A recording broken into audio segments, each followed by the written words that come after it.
The Dinosaur Hour. Sundays at 9 on GB News.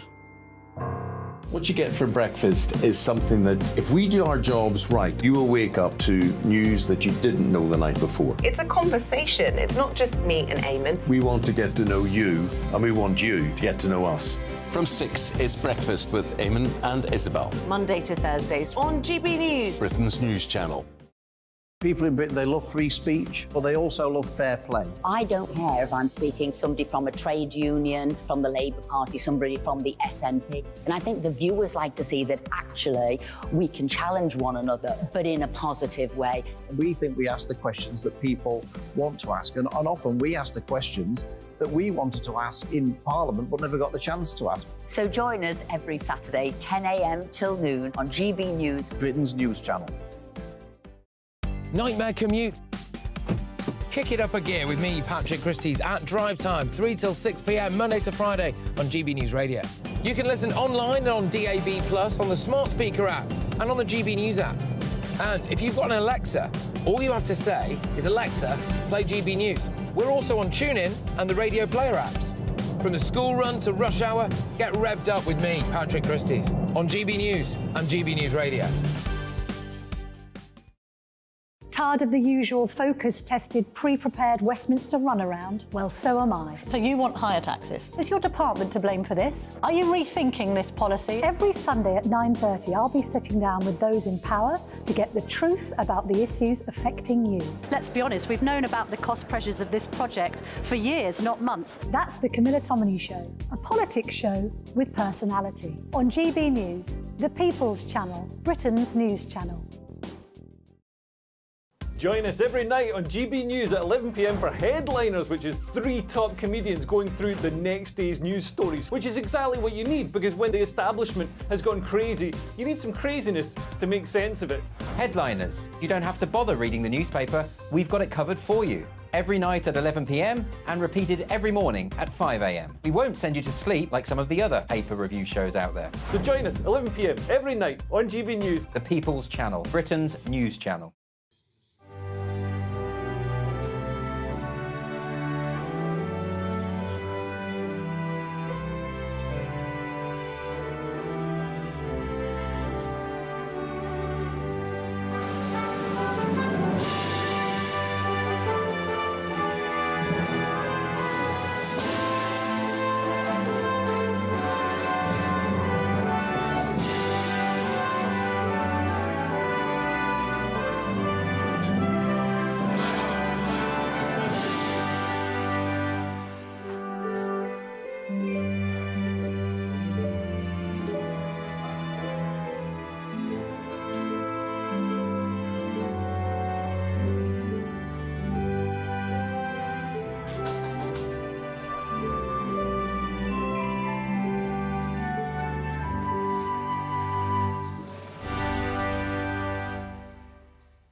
Six o'clock is the time. It's a Wednesday morning.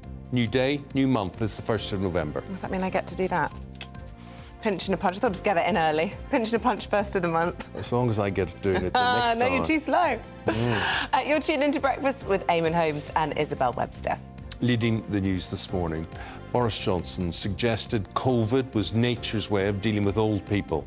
Just one of the many exchanges described as bonkers in notes by the Number 10's former chief scientist. The inquiry into the government's handling of the pandemic also heard from Mr Johnson's former top aide, Dominic Cummings. The Cabinet Office was a bomb site, and many officials have come to me and said that this is causing chaos. There has to be some a formalised system to actually grip this, because the Cabinet Office was a dumpster fire. Israel claims the bombing of a refugee camp in Gaza has killed a key Hamas commander. We have the latest live from our security editor, Mark White, in Israel. Well, the Israeli military has just confirmed that 11 Israeli soldiers were killed in fierce fighting in northern Gaza yesterday. King Charles is in Kenya, where he's facing up to Britain's colonial past, saying there is no excuse for unjustifiable acts of violence during imperial rule. Let's have a saunter through sport and find out what's happening there. Paul Coit. I will have a saunter. Lionesses have put Team GB's Olympic qualification in doubt after losing to Belgium. Saudi Arabia have got the World Cup in 2034, and Declan Rice will return to West Ham. What? Although playing for Arsenal. Okay, That's right. So, by the way, I got finite, so you can't pinch the punch me. Okay. And batten down the hatches. Storm Kieran is expected later today as wet weather is already causing flooding in many parts of the UK. So ahead of this next winter storm, Alex Deakin will have all your details throughout the morning. Storm Kieran arrives tonight, but even before that, there'll be heavy downpours around today. Plenty of Met Office warnings in place for the heavy rain and amber warnings in place for the strength of the wind, potentially damaging gusts tomorrow. Join me later for a full forecast. Storm Kieran. Ever heard anybody called Kieran? What do you call the thing over the A again? A fada. A fada. It's Storm Kieran. Kieran, got it. Kieran. Anyway. Well, join in on the debate about how you pronounce Kieran or any of the rest of the day's topics, GBViews at gbnews.com, or you can tweet us at GB. Well, the main thing about Storm Kieran is if it comes in tonight and it's anything like what Scotland received 2 weeks ago, we are in for a wet one. I think it's going to be mostly wet and windy as opposed to anything else. But bad news, GBViews at gbnews.com.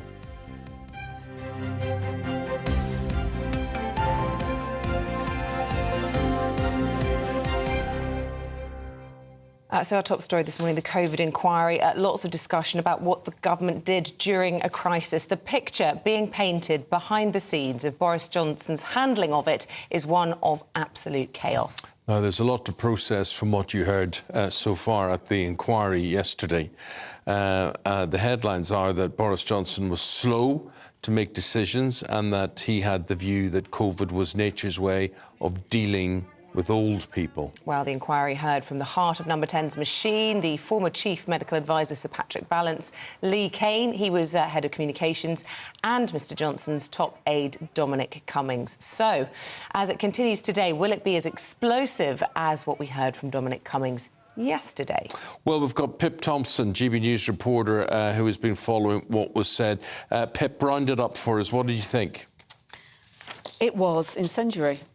From beginning to end, it was incendiary. Today, I don't think will be as fruity with as many expletives. The former deputy. Look, the expletives annoyed me. I was sitting watching this on Sky News yesterday, and they had some presenter sitting saying, you know, a word was used which I feel I could use here, and it was like, "We're very sorry. We apologise. You should go and hide under the couch because he's used a bad word." Oh, well, this country. I mean, there's COVID, and there's this attitude in this country to bad language. It just really despairs me. You can show every bit of sexual perversion you want on television, but you can't say certain swear words. But I think what was interesting about that was where Cummings was using some of that language. I mean, it might be behind closed doors privately. You and I might use language that's a bit more colourful, but amongst professionals and even your boss, would you necessarily use that language in your daily messaging? I think what it did was give a great insight into how chaotic the whole situation is when you were dealing with this massive, huge crisis that hadn't been seen before. And it was chaotic, and there was also a very toxic atmosphere. Eamonn mentions all the swearing. Let's just hear a bit of it, but bleeped out. You called ministers useless pigs, morons,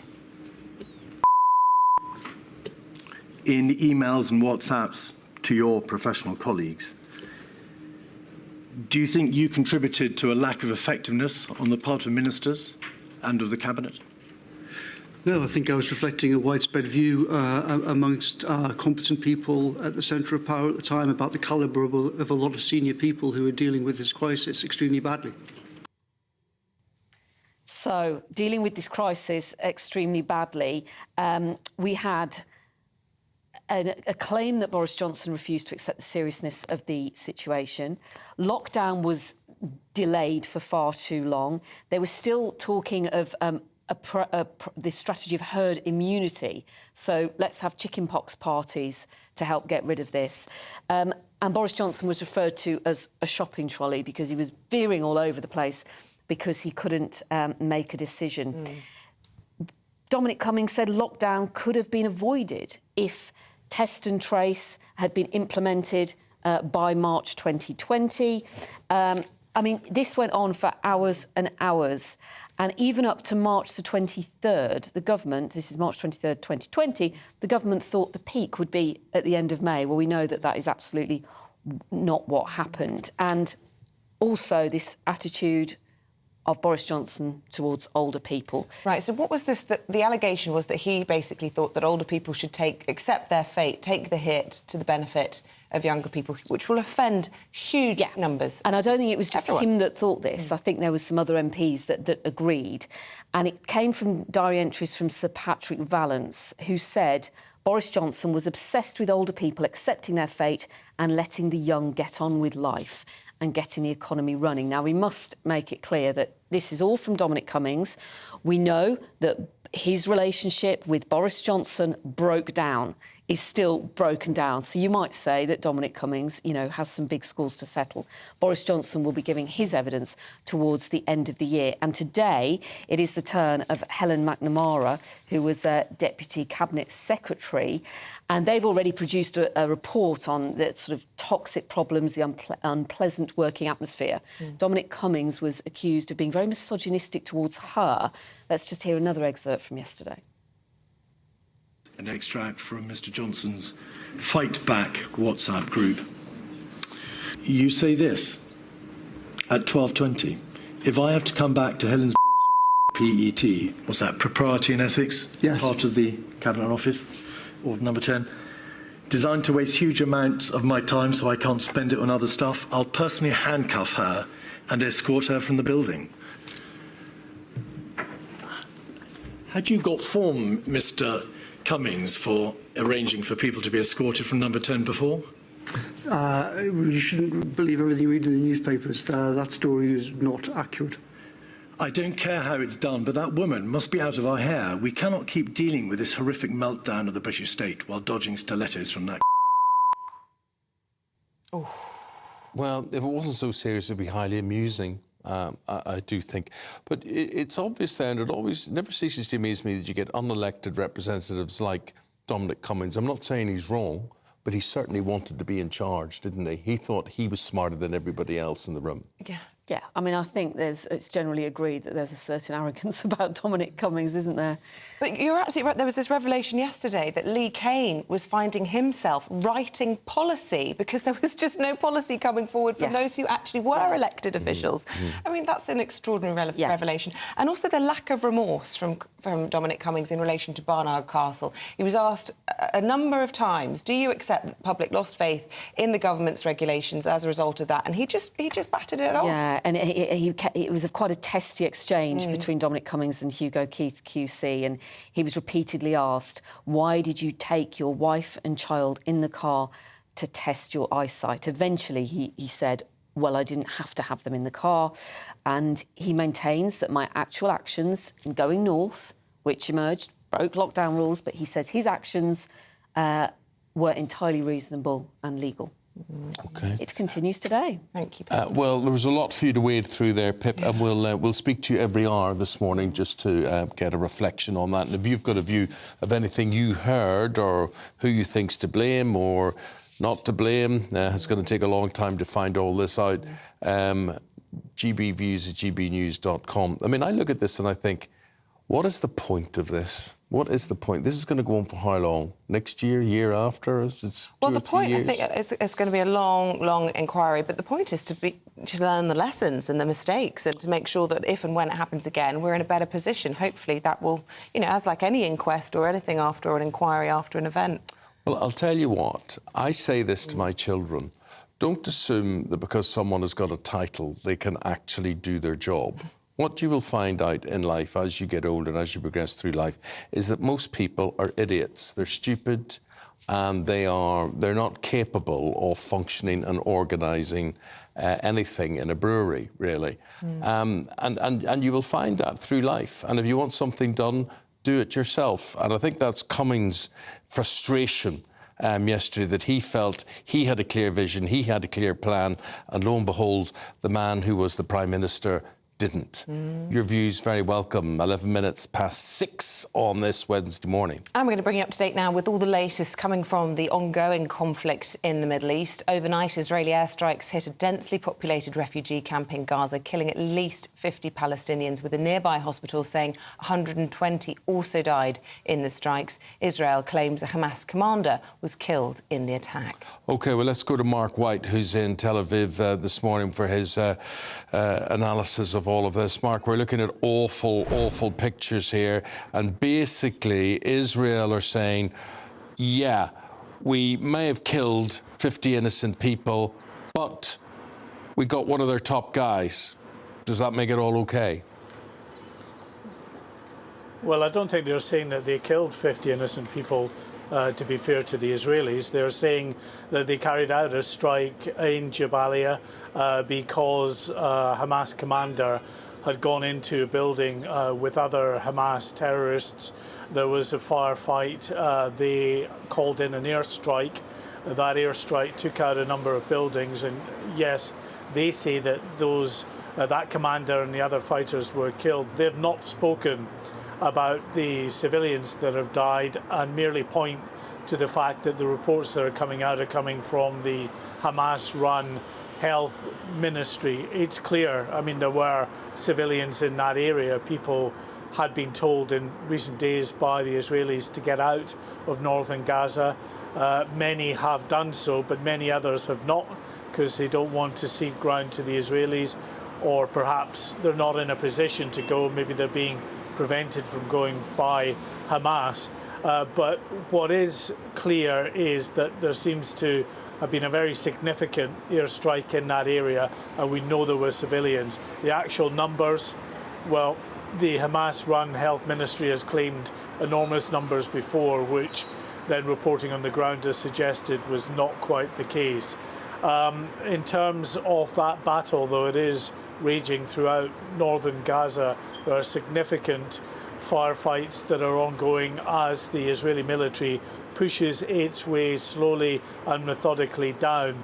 And an indication of just how bloody that fighting is, it was always going to be, is the news overnight from the Israeli military that 11 of its soldiers have been killed in the past day. Those soldiers were either 19 or 20 years of age. There have been rumours sweeping around Israel about a heavy loss of life on the Israeli side, and it was confirmed just within the last hour by the Israeli military. One piece of good news to bring, well, potentially good news, it could change. There are credible reports that the Rafah crossing into Gaza from Egypt may open today to allow wounded Palestinians to cross over and into Egypt for treatment. The difficulty with that is the Israelis say they have to get guarantees that those crossing over into Egypt are actually innocent civilians and not potentially Hamas terrorists. So I'm sure there will be some issues with that if that procedure does take place. It's also hoped that if that Rafah crossing opens, then some of the hundreds, thousands of foreign nationals and dual nationals who are in Gaza that want out there will be able to get out via that crossing as well.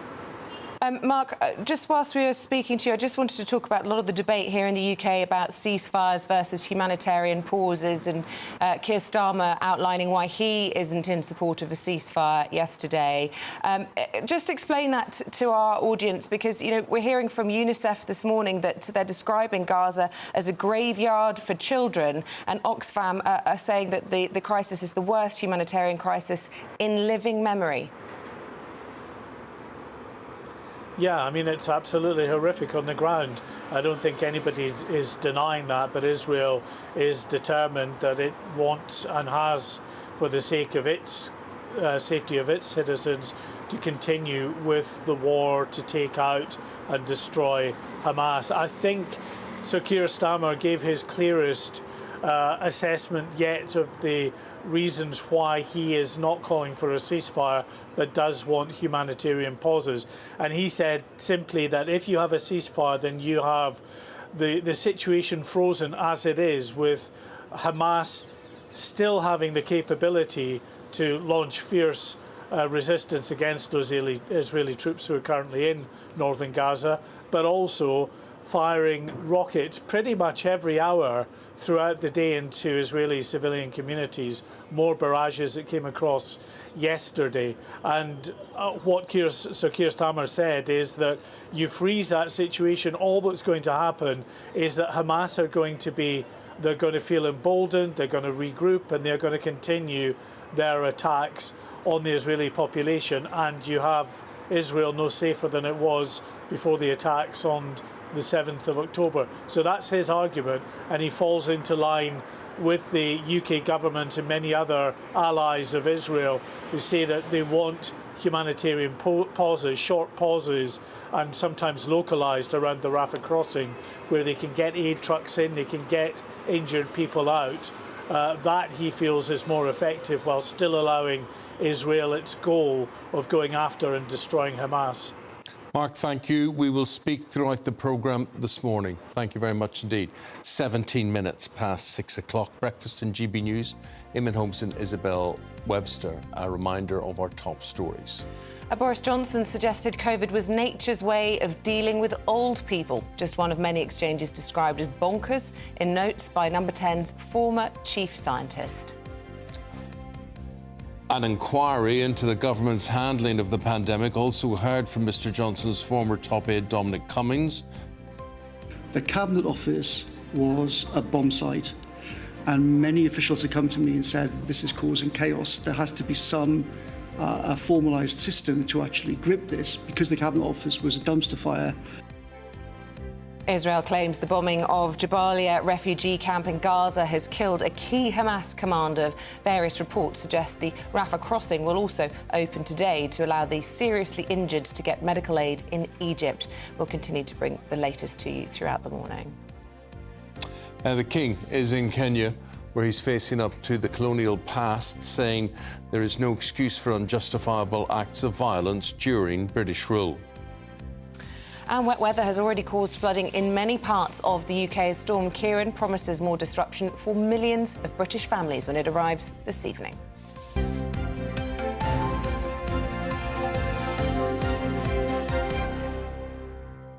"20 years ago today, 14-year-old Charlene Downs went missing in her Lancashire seaside town, Blackpool. The police say there's no evidence to suggest she is still alive. Her body, though, has never been found. However, after an investigation spanning almost 2 decades, Lancashire Constabulary are today launching a fresh appeal for information. And our North West of England reporter Sophie Reaper has this report. My daughter's been missing since Saturday night. They thought she'd been back by now, but she hasn't returned. This CCTV footage shows Charlene Downs on what's believed to be the last day of her life. On the 1st of November 2003, the 14-year-old girl disappeared without a trace. She'd spent the evening in Blackpool, the seaside town where she lived. Shortly after 6 p.m, her mother saw Charlene with her sister, Rebecca. They spoke briefly, not knowing this would be the last conversation they would ever have. I said, "Don't you be late home?" She said, "I won't, I'll be in before 10. I said, "OK, all right, make sure you are." Next thing I knew, they walked down in the direction of the Winter Gardens, and that was the last time I ever saw her. I never saw her after that. From there, Charlene visited various places, including the Carousel Bar on Blackpool's pier. It's believed that the 14-year-old was murdered just hours later. We'll always live in hope, but hope is all we have left. I will always do that until I take my last breath, live in hope that one day the answers will come. We can't do anything else really, hope is all we have left. But someone out there has got the answer. Oh yeah. But then they've grown up in the last 20 years. No. Don't be scared, just come up and then, you know. They need to do it for Charlene, not for us, but for Charlene, to give her that, we need that closure. Whilst investigating her disappearance, Lancashire police uncovered a dark underbelly behind the bright lights of Blackpool's promenade. They found that Charlene was just one of around 60 girls in the area who'd been victim to a form of child sexual exploitation. Gruesome details would emerge around how Charlene had allegedly been killed, but ultimately no one has ever been found guilty of her murder.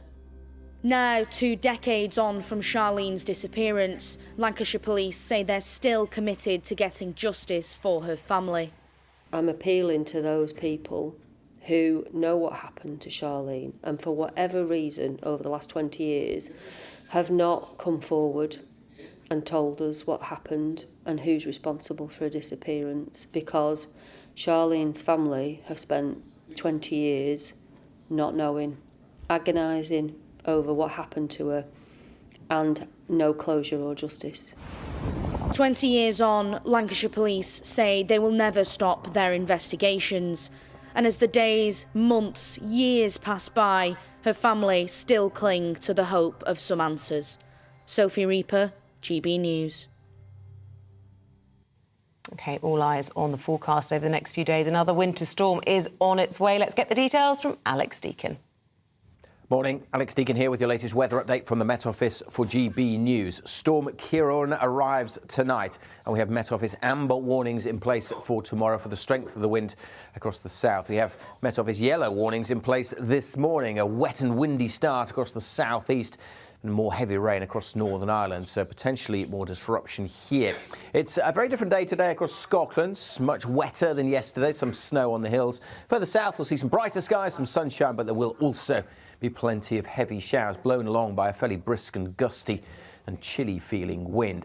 Then eyes down to the southwest. This is Storm Ciarán arriving tonight. The wind's really picking up in the southwest initially, and then the rain spreads into heavy rain spiralling around this storm system, likely to cause further problems because the ground is saturated, so further flooding.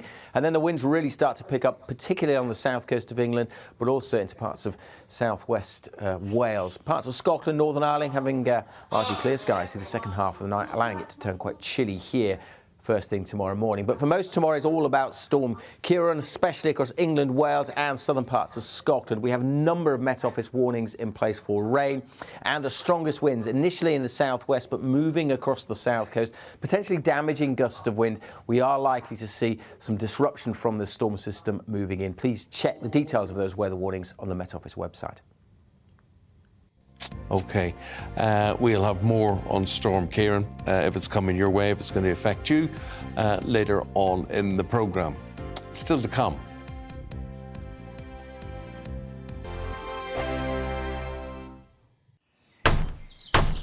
Who is it? We're here for the show. More energy this time! Welcome to the Dinosaur Hour. I was married to a therapist. And you survived? I thought we were getting Hugh Laurie. Second best. You interviewed Saddam Hussein. What's that like? I was terrified. I'm playing strip poker with these three. Ah! No, thank you. My CDs need to be put in alphabetical order. Are you going to be problematic again? The Dinosaur Hour. Sunday, the 29th of October at 9 on GB News.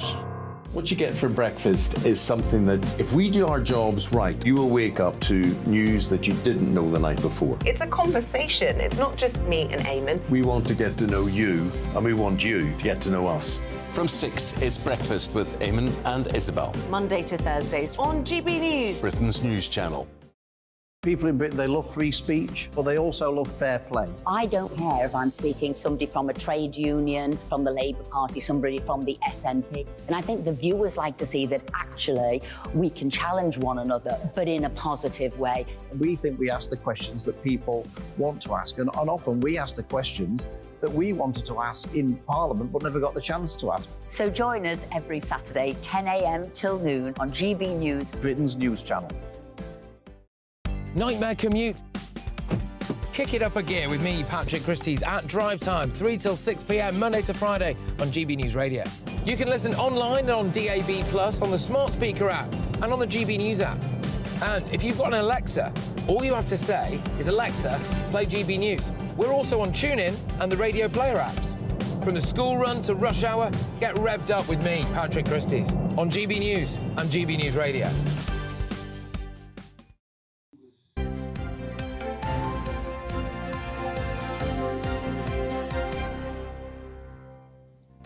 Time to look at what other stories are coming into the GB newsroom this morning. The government has announced a U-turn over its plans to shut down the majority of railway station ticket offices in England. The Transport Secretary has had a rethink after watchdogs say they received 750,000 responses to a consultation, 99% of which objected to the closure of these offices. Common sense prevails. The US Vice President has arrived here in the UK ahead of Rishi Sunak's Artificial Intelligence Summit. Joe Biden sent Kamala Harris to represent the United States at the Prime Minister's AI gathering. But a number of world leaders have declined an invitation, forcing the government to deny that the summit was being snubbed.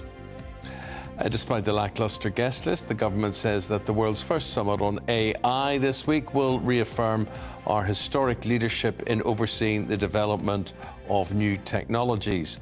The event will take place in Buckinghamshire's Bletchley Park, the site where British codebreakers, including Alan Turing, broke the Nazis' Enigma encryption system.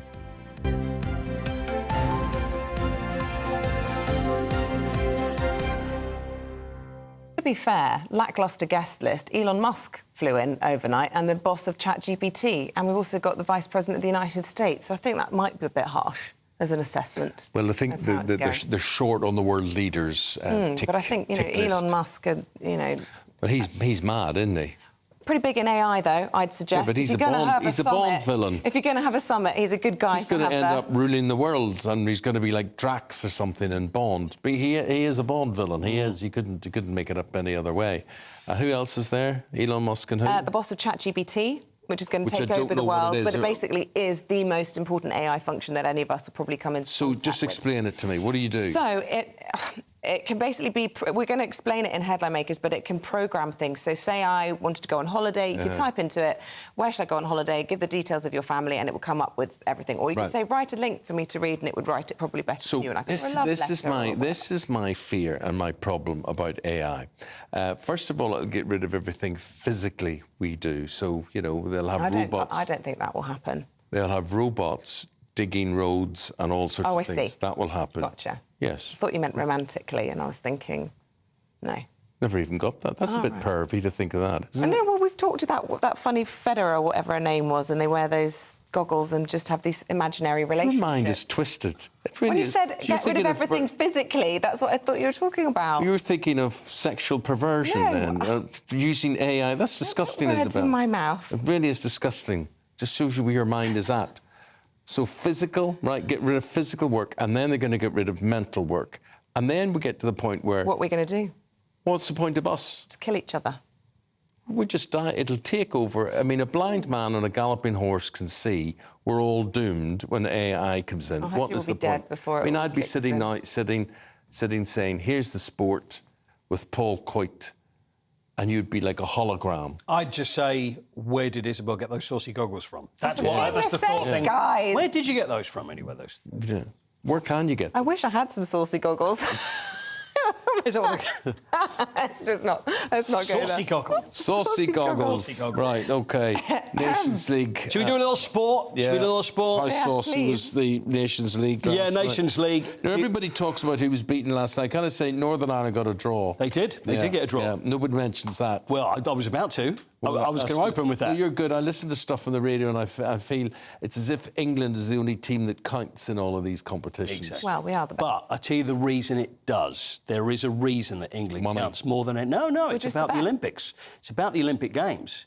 Because the Lionesses, what they do, they nominate through in the Nations League because there's only 2 European teams that will get through to play in the Olympics. So, of course, in the Olympics, it's Team GB, so they're all amalgamated. So, the way they will do it is they have to nominate one of the home nations to represent Team GB in the Nations League, if you see what I mean. Gotcha. So if England qualify, Team GB qualify. But at the moment, England are not doing very well because they lost to Belgium, which then puts at risk Team GB qualifying for the Olympics. So Scotland and Wales and Northern Ireland can blame England. Absolutely right. For the Olympics. They just have to rely on how England does. So any Scottish or Northern Irish or Welsh players that could get into Team GB rely on how England goes. It's a very bizarre way of doing it. But that's how it works. The Rugby World Cup. So Australia have dropped out. That leaves who?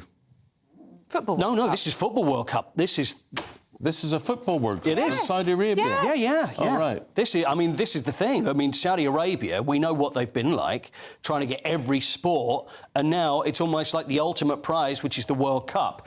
Now, the way this one, I mean, blimey, and it's not going to surprise you the way FIFA are working, because FIFA obviously wants Saudi Arabia to get the World Cup. Infantino, hand in hand with them. So FIFA then stated only countries from Oceania and the Asian Football Federation can bid for the 2034 World Cup. So that's another winter tournament. Yeah, exactly. There we are. That squeezed it. Then, on the 4th of October, they said, if you're going to show any interest, you have to announce it by the 31st of October this month. So you have to do it. So then there's the head of the Asian Federation, who happens to be from Bahrain, has then said, well, as head of the Asian Federation, we're totally behind Saudi Arabia, which is great for everybody else, isn't it? Because then we had Australia that were going to bid along with Malaysia and Indonesia, which then leaves Malaysia and Indonesia out. Do you follow me? So it's like this is like 3-2-1 with Ted Rogers. It is. So anyway, to cut a long story short, it's going to be Saudi Arabia because they're the only ones that are left in it, and they will be announced as the host of the 2034 Carabao Cup tonight. Newcastle pretty miffed at Man United because we walloped them in the final at the start of the year. And so that's happening tonight. What are you going to tell me about Declan Rice? Well, Declan Rice makes a return to West Ham. So he's playing for Arsenal. First time he's gone back to the London Stadium. See, this is the thing, how you think the reception will be. Because it's similar with, I guess, Mauricio Pochettino going back to Spurs with Chelsea on Monday, is how do you think the fans react? Because obviously Declan Rice was great for West Ham, but he doesn't know how the fans will react to him, whether they will cheer him. Respect, they should be thankful. Well, they should do, but whether they will or not. Then it could be all bets off. Paul, thank you very much. Pleasure, thank you. Thank you. Well, with the time at 6:33, you're tuned into Breakfast on GB News with Eamonn and Isabel. And here's a reminder of your top stories this morning. Boris Johnson suggested COVID was nature's way of dealing with old people. Just one of the many exchanges described as bonkers in notes by Number 10's former chief scientist. The inquiry into the government's handling of the pandemic also heard from Mr Johnson's former top aide, Dominic Cummings. The Cabinet Office was a bomb site, and many officials have come to me and said this is causing chaos. There has to be some a formalised system to actually grip this, because the Cabinet Office was a dumpster fire. Israel claims the bombing of a refugee camp in Gaza has killed a key Hamas commander. Various reports suggest the Rafah border crossing will open today to allow seriously injured to get medical aid in Egypt. We will continue to bring you the latest throughout the morning. And King Charles is in Kenya, where he's facing up to the colonial past, saying there is no excuse for unjustifiable acts of violence during British rule. Wet weather has already caused flooding in many parts of the country. Storm Kieran promises more disruption as it moves in later tonight for millions of families.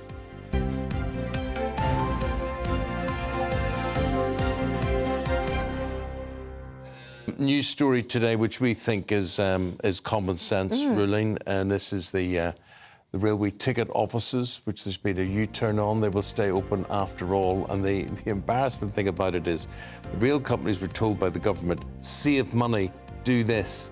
So they do this, they get criticised for it when it wasn't their idea, it was the government's idea in the first place, and then the government trying to seek, I think it's good common sense, a good policy. The government then saying, oh, let's not close the offices. And now the rail companies are really hacked off with them. Talking about that next.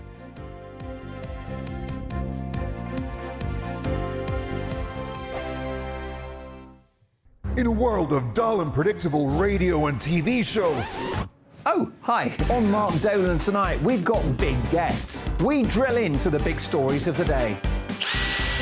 The show adds up to a brilliant listening and viewing experience. Mark Dolan Tonight is the most entertaining current affairs show ever, and that's a fact. Join me, Mark Dolan, Fridays and Saturdays from 9, Sundays from 10. Only on GB News, the People's Channel, Britain's news channel. There's only 3 people you can trust in life. Your doctor, your lawyer, and your nana.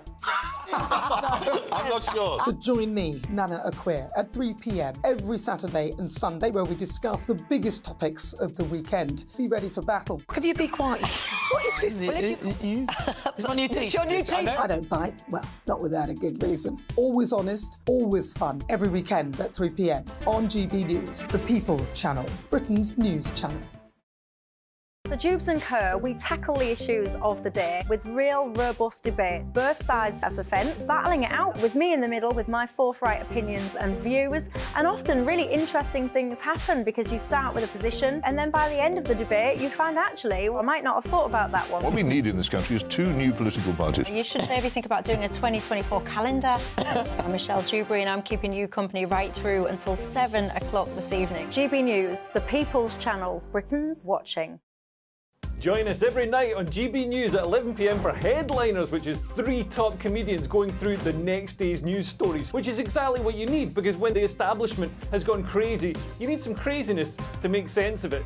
Headliners. You don't have to bother reading the newspaper. We've got it covered for you. Every night at 11 p.m. and repeated every morning at 5 a.m. We won't send you to sleep like some of the other paper review shows out there. So join us 11 p.m. every night on GB News. The People's Channel, Britain's news channel.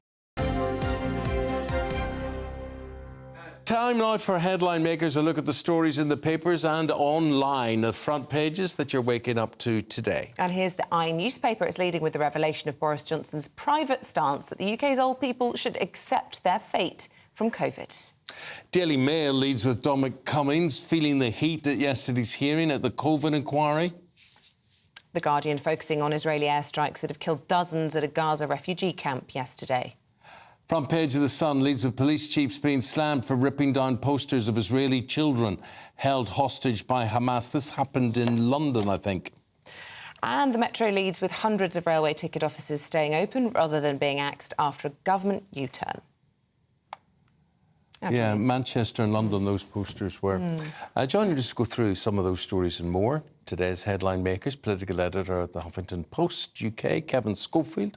Morning, Kevin. Morning. And doctor, GP and medical writer, Rennie Hunderkamp. Morning. Good morning. Which those of you who study Dutch or speak Dutch will know means chicken farmer. Is that what it means? Chicken farm. Chicken farm. There you go. Lovely. Lovely.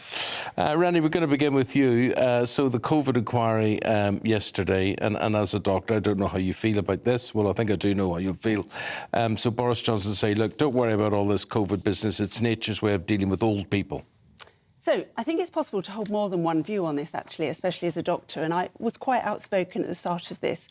We learned very quickly who was at risk from COVID. We really did. We were getting information from Italy, and we knew that it was older people, men, people with medical comorbidities like diabetes and hypertension. So my view from the very start, because I saw the damage that it was doing very quickly to people that needed cancer treatment and surgery, etc., was we need to protect those people, but we do need to let the rest of the country get on with life and keep the economy going. And I actually was outraged at what we did to care homes. Now, you'd think that this story maybe supports what I saw. And what I saw was people, older people, being shipped out of hospital into care homes with absolutely no ring of steel around them at all, and left there alone with care staff who were terrified and didn't know what they were up against or doing to die. And many of those people didn't need to die. I had arguments with colleagues who were telling me that they were putting a previously fit and well 75-year-old on end-of-life meds because they had COVID. And I was asking them, why don't we just send them to hospital? And they were like, well, what do you think will happen to them in hospital? They'll die on a ventilator. And I said, but they might not need a ventilator. They might just need a little bit of oxygen and some support. Doctor, I will never understand how those Nightingale hospitals that were all set up around the country, ready to go, everybody was preening them, saying, look at this, and like practically no one was taken in with them. I don't know if that was a staffing thing or a policy decision. I think it was staff. Yeah. I think we didn't have enough staff in the hospitals that we had, let alone staff in those. That was a gimmick for the front pages. Look what we're doing. We're really trying to protect people. So I think there were two positions to take on this. Boris saying that it's nature's way to let old people die is abhorrent. Of course it is. We don't want anyone to die. But the average age of death of COVID was 82. So we were looking to save people who were close to the ends of their life, and we should have done that. We should have put a ring of steel around the older people and people at risk, but we should have let younger people and people who are not at risk. And also, we should have given them the choice. My mother was 76. Nothing was going to keep her from my 20-month-old, who she saw daily. Nothing. And she did get COVID twice from her 20-month-old, and she's still here. But, you know, lots of people weren't so lucky. So we should have given people the choice. Do you want to be protected? And then we should have protected them. Nobody, not Boris Johnson, not me, not doctors, have a right to decide who lives or dies. Kevin, did anything surprise you looking at Cummings' testimony yesterday and how he was being cross-examined and whatever?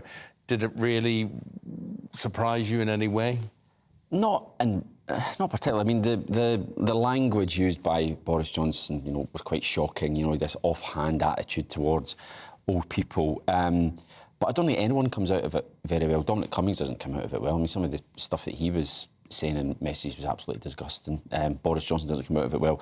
Other Downing Street officials don't come out of it well. I think it just demonstrates what a chaotic environment and probably the worst possible combination of characters to be in charge of the country at a time of national crisis. That was what Lee Kane was saying yesterday, that actually he did not have the skill set, Boris Johnson, to deal with the particular crisis. You know, he was there and arguably Dominic Cummings were there because they had got Brexit done and, you know, this huge mandate at the election, but they then were not equipped for the crisis that met them virtually within the first couple of months of office. Yeah, I mean, it kind of begs the question, what is his skill set for? Well, winning elections, I suppose. Well, yeah, and, you know, when things are going well and it's all rah-rah, isn't Britain great, Boris Johnson's good at that, telling people what they want to hear, spreading the good news. But when it comes to difficult decisions, which being Prime Minister inevitably is going to lead to difficult decisions, obviously these were unprecedented times, it definitely did not suit his skill set, as Lee Kane said, because he didn't like to tell people bad news, he didn't want to make difficult decisions, which... but unfortunate when you're Prime Minister, because that's what the job entails. Renee, let's talk about the railway ticket office thing, which I think Isabel and I are both smiling about this today because we think this is a victory for common sense. Yeah, I think it's good news. And it doesn't matter if it saves money or doesn't save money.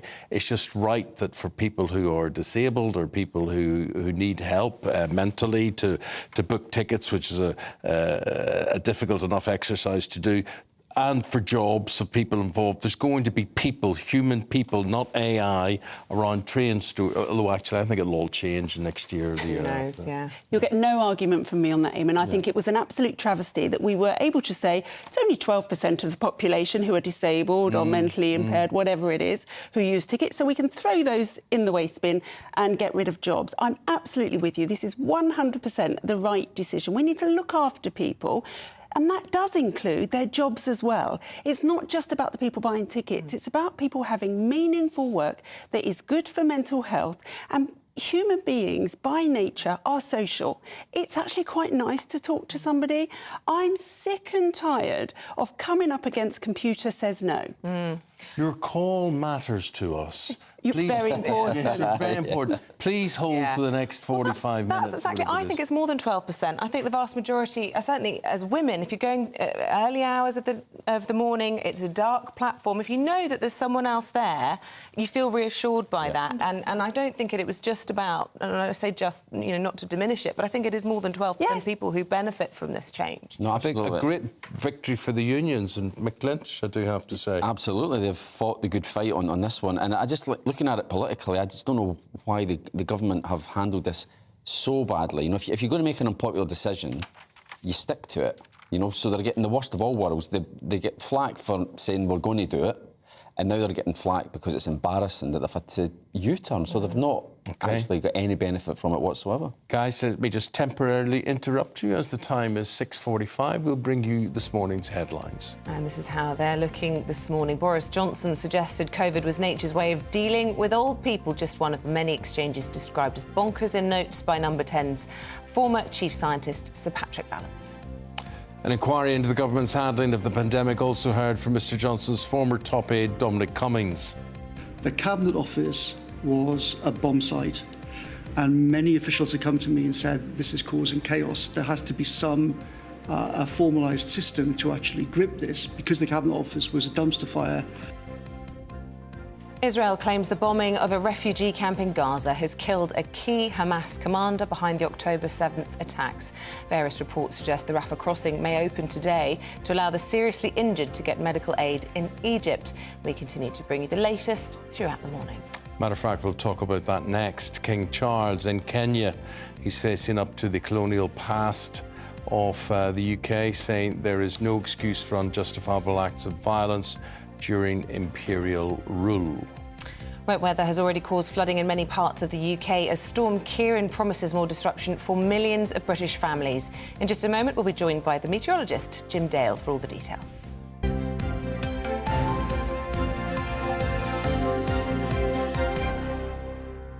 Let's talk about that those Israeli airstrikes which took place yesterday. Basically, they've killed 50 people. Yeah. They've taken out one top Hamas commander. And the way Hamas operate, they hide under the skirts of women and children. And I don't know what other way you fight this war. This is awful. The human casualty list is just unbelievable. Is that worth it to take out one commander and kill 50 innocents? I mean, it's difficult when you put it like that. It's difficult to say yes, isn't it? I mean, it's the picture in front of the garden is just carnage. It's a huge hole where obviously the missile landed, and it's just devastation. Obviously, 50 people killed. You're right. They got this one commander, but I think the international community looking at it will think, well, really. Is there not a more surgical way of doing this? Probably not. That's the difficulty. And the longer Why wouldn't they just send in special forces, whatever? I mean, I'm fascinated how they had this intelligence in the first place, where they knew where this guy was, and but yet to get to him, they've got to kill 75 people.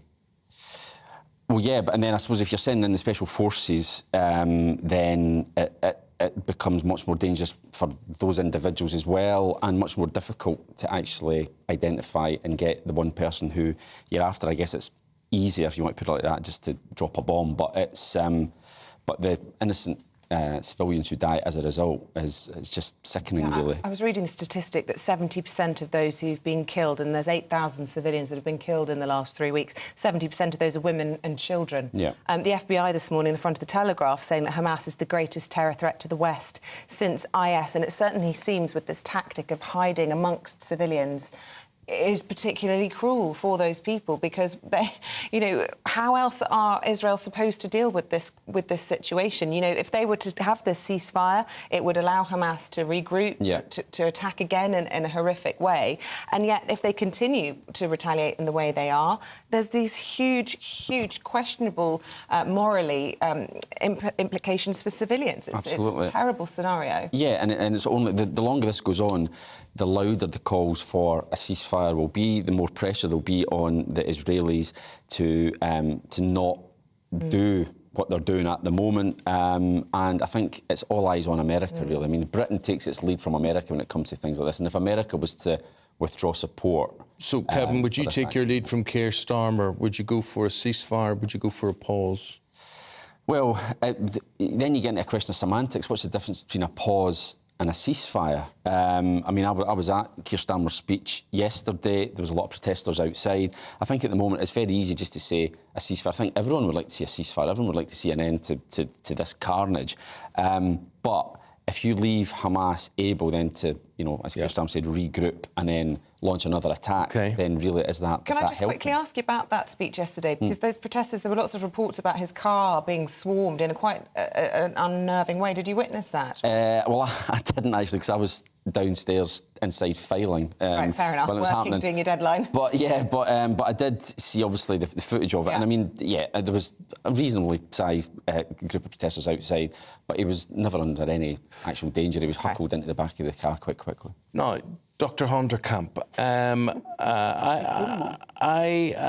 I did not know that I could not view my medical records and test results. And there's a story in the Times today which says that we now can. So I wasn't aware that I couldn't. So tell me what We have always been able to, but with lots of GP practices, you've had to go to the GP, make a request. They've got 30 days to actually fulfil it and then give you your medical records. A GP would have to look through them and make sure there's nothing in there that would be harmful to you, that somebody has written that you don't need to see. It's things like that. However, lots of GP practices, mine included, are already enrolled in the scheme where you can sign up to look at your records online. You don't get, certainly in the practice that I'm registered with, a full access to your medical records, but you get quite a lot. What could be harmful to you?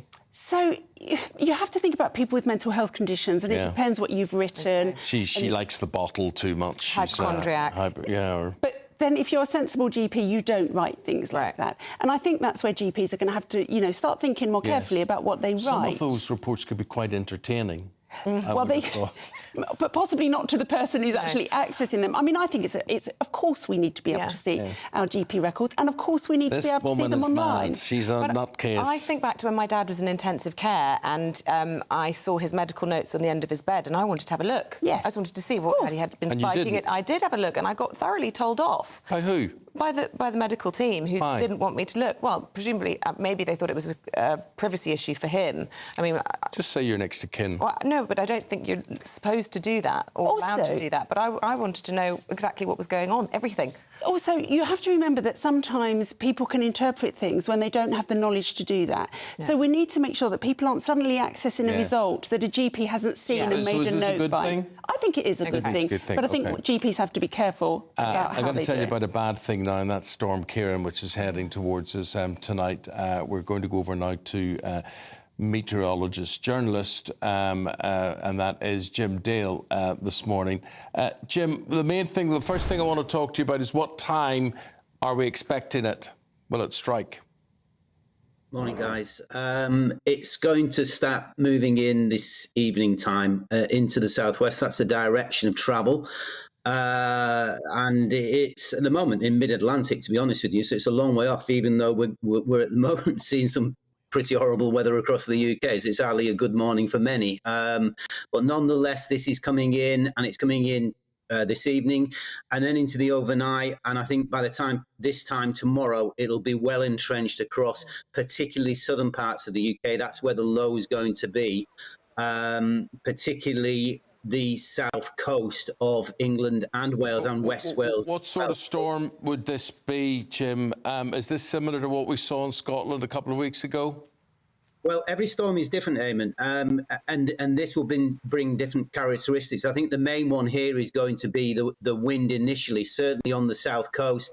The schools in Jersey, Guernsey have already decided not to operate on Thursday, and I think it might be a good idea that those that are in those southern counties, perhaps south of the M4, have a little think about that as well, because these winds are going to be right up there, 70, 80 miles an hour, potentially a little bit more on the exposed coast. So trees down, slates moving around. You can imagine the situation with driving rain. So these are why these warnings go out. This should not be, it's the first rule of anything that we do in these kind of situations is heed the warnings, make sure you're doing the right thing and moving in the right areas. And if you don't need to move, if you don't need to travel tomorrow, I suggest you don't. Jim, I saw some headlines in Jersey saying that this is going to be equivalent to the storm of 1987. Is that a fair comparison, or is that headline? For them, it may well be down there. I think the Channel Islands are going to see probably could well see 100-mile-an-hour gusts in those islands. So, look, I'm not suggesting for 1 second it's going to be a replica of that. I do remember that British Weather Services was formed at that time. I'm not sure we'll see that necessarily in the southeast of England as it affected then, but certainly it's a serious storm. I've mentioned the wind, also the rain that goes with it will be sort of everlasting, and already we're up to river levels at very high levels, saturated ground. So those trees, still in leaf, by the way, for the most part, will be fragile in terms of any wind that comes along that's got some stature attached to it could well see them fall. So I think, it will be a case of through the course of the day, not necessarily picking up the pieces, but watching where they're falling, where they're going. So as I said to you, and I put this out absolutely as a meteorologist for a long time, if you don't need to be travelling, particularly in those southern counties tomorrow, then maybe think about not and doing the thing that might be a good safety measures to take. Coming in as from tonight. Jim, thanks for the update. Really appreciate it. We'll speak again later. Thank you very much indeed. Do you know what would make me do? I would not now ever buy a house anywhere near a river. Oh, I thought you were going to say trees, and I'm thinking I've got big tall trees all around me. Well, the trees are either going to burn down the way they do in Greece and Portugal and whatever in the future, or they'll fall down with the wind. Scary stuff. We say goodbye to Kevin Schofield and to Dr. Honderkamp for this hour. More from Renee's fine. 7:30. And we'll be back in just a moment talking more about the COVID inquiry as we try to work out the inner workings of Number 10 during the pandemic. Back in a minute. Morning, Alex Deacon here with your latest weather update from the Met Office for GB News. Storm Ciarán arrives tonight, and we have Met Office amber warnings in place for tomorrow for the strength of the wind across the south. We have Met Office yellow warnings in place this morning, a wet and windy start across the southeast and more heavy rain across Northern Ireland, so potentially more disruption here. It's a very different day today across Scotland, much wetter than yesterday, some snow on the hills. Further south, we'll see some brighter skies, some sunshine, but there will also be plenty of heavy showers blown along by a fairly brisk and gusty and chilly feeling wind. Then eyes down to the southwest. This is Storm Ciarán arriving tonight. The wind's really picking up in the southwest initially, and then the rain spreads into heavy rain spiralling around the storm system, likely to cause further problems because the ground is saturated, so further flooding. And then the winds really start to pick up, particularly on the south coast of England, but also into parts of southwest Wales. Parts of Scotland, Northern Ireland having largely clear skies through the second half of the night, allowing it to turn quite chilly here first thing tomorrow morning. But for most, tomorrow is all about Storm Ciarán, especially across England, Wales and southern parts of Scotland. We have a number of Met Office warnings in place for rain and the strongest winds, initially in the southwest, but moving across the south coast, potentially damaging gusts of wind. We are likely to see some disruption from the storm system moving in. Please check the details of those weather warnings on the Met Office website.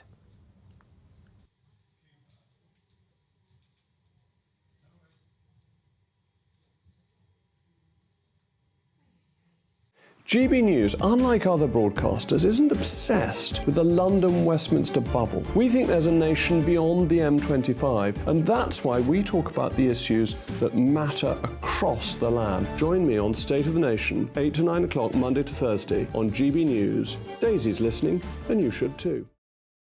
There's only 3 people you can trust in life. Your doctor, your lawyer, and your nana. I'm not sure. So join me, Nana Aquare, at 3 p.m. every Saturday and Sunday, where we discuss the biggest topics of the weekend. Be ready for battle. Could you be quiet? What is this? It's my new teeth. It's your new teeth. I don't bite. Well, not without a good reason. Always honest, always fun. Every weekend at 3 p.m. on GB News, the People's Channel, Britain's news channel. Tired of the usual focus-tested, pre-prepared Westminster runaround? Well, so am I. So you want higher taxes? Is your department to blame for this? Are you rethinking this policy? Every Sunday at 9:30, I'll be sitting down with those in power to get the truth about the issues affecting you. Let's be honest, we've known about the cost pressures of this project for years, not months. That's the Camilla Tominey Show, a politics show with personality. On GB News, the People's Channel, Britain's news channel. Who is it? We're here for the show. More energy this time! Welcome to the Dinosaur Hour. I was married to a therapist. And you survived? I thought we were getting Hugh Laurie. Second best. You interviewed Saddam Hussein. What's that like? I was terrified. I'm playing strip poker with these 3. Ah! No, thank you. My CDs need to be put in alphabetical order. Are you going to be problematic again? The Dinosaur Hour. Sundays at 9 on GB News.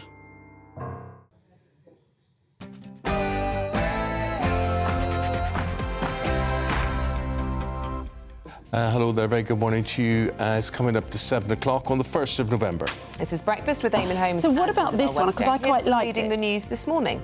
The fallout from the COVID inquiry continues as it's revealed Boris Johnson suggested COVID was nature's way of dealing with old people.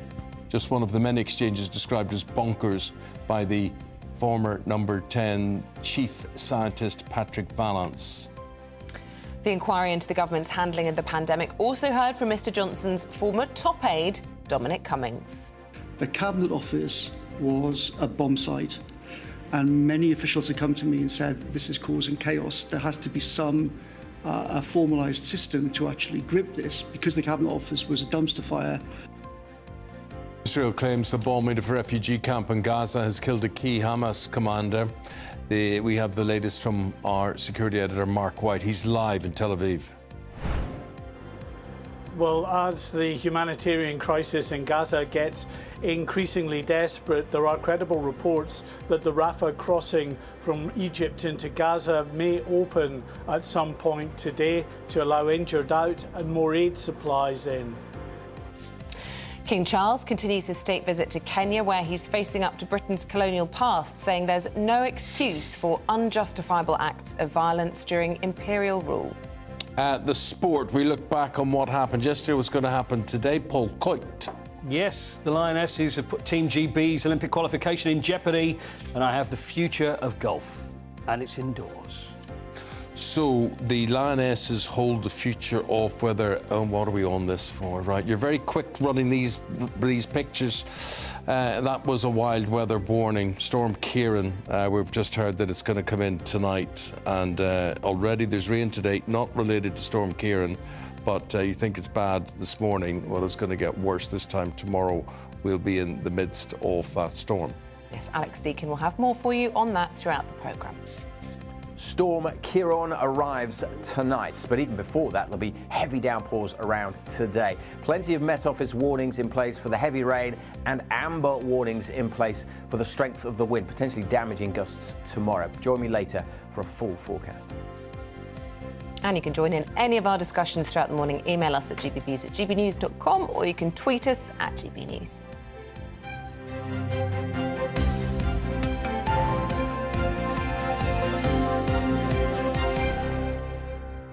Right, the COVID inquiry entered another day yesterday. Star-turned Dominic Cummings, former advisor to Boris Johnson, Pip Thompson, has been reviewing that for us this morning. Pip, what did you think of his show? He was the only kid on the block yesterday, wasn't he? It was lively, that's for sure. He gave, I think it was some 5 hours of evidence, and we should note that that evidence was given in front of families of the bereaved, people who died from COVID. Right. So it will have been a very, very tough listen for them to hear all about what Dominic Cummings claimed was the dithering, the indecision, Boris Johnson's attitude. We heard from the former Chief Scientific Advisor, Sir Patrick Vallance, who said that Boris Johnson was obsessed with older people accepting their fate and letting the young get on with life. There was lots of these WhatsApp messages, which was full of expletives. It just went on. And what was also interesting was when Dominic Cummings was quizzed about that lockdown-breaking trip to Barnard Castle. Now, we all remember this. And it was a testy exchange between him and Hugo Keith QC. Let's have a little listen. I'm asking you, do you accept that that apparent breach of the rules caused enormous offence and pain to the people in this country whose loved ones have died? No, I think we're talking about two different things. I think the handling of it was a disaster and caused huge trouble and huge pain to a lot of people, and I very much regret and have already apologised for how badly Number 10 handled the whole thing. But in terms of my actual actions in going north and then coming back down, I acted entirely reasonably and legally and did not break any rules. I thought Dominic Cummings did very well over 5 hours, you know, to be grilled over 5 hours like that. He obviously thought he was the smartest one in the room and he should have been in charge, and I left with the opinion he probably was in charge. And the civil service structure was there. He didn't think it was fit for purpose. People can say they didn't know what they were dealing with. This was all new to them. But it was... How do we use this without using bad language again? It was not a very good show. It certainly was not. And other people that came in for huge amounts of criticism was Matt Hancock. Dominic Cummings said that his uselessness is still killing God knows how many. So nobody really came up smelling of roses, Eamonn. And today it's going to be the turn of the former Deputy Cabinet Secretary, Helen McNamara. Now, she's giving evidence to the inquiry. She was mentioned quite a lot yesterday because Dominic Cummings was, when they were talking about the alleged toxic culture, he was also accused of misogyny when it came to dealing with her. Just listen to this. an extract from Mr. Johnson's Fight Back WhatsApp group. You say this at 12:20. If I have to come back to Helen's PET, what's that, propriety and ethics? Yes. Part of the Cabinet Office, or number 10. Designed to waste huge amounts of my time so I can't spend it on other stuff, I'll personally handcuff her and escort her from the building. Had you got form, Mr. Cummings, for arranging for people to be escorted from number 10 before? You shouldn't believe everything you read in the newspapers. That story is not accurate. I don't care how it's done, but that woman must be out of our hair. We cannot keep dealing with this horrific meltdown of the British state while dodging stilettos from that. Yeah, unedifying, I think, is the word.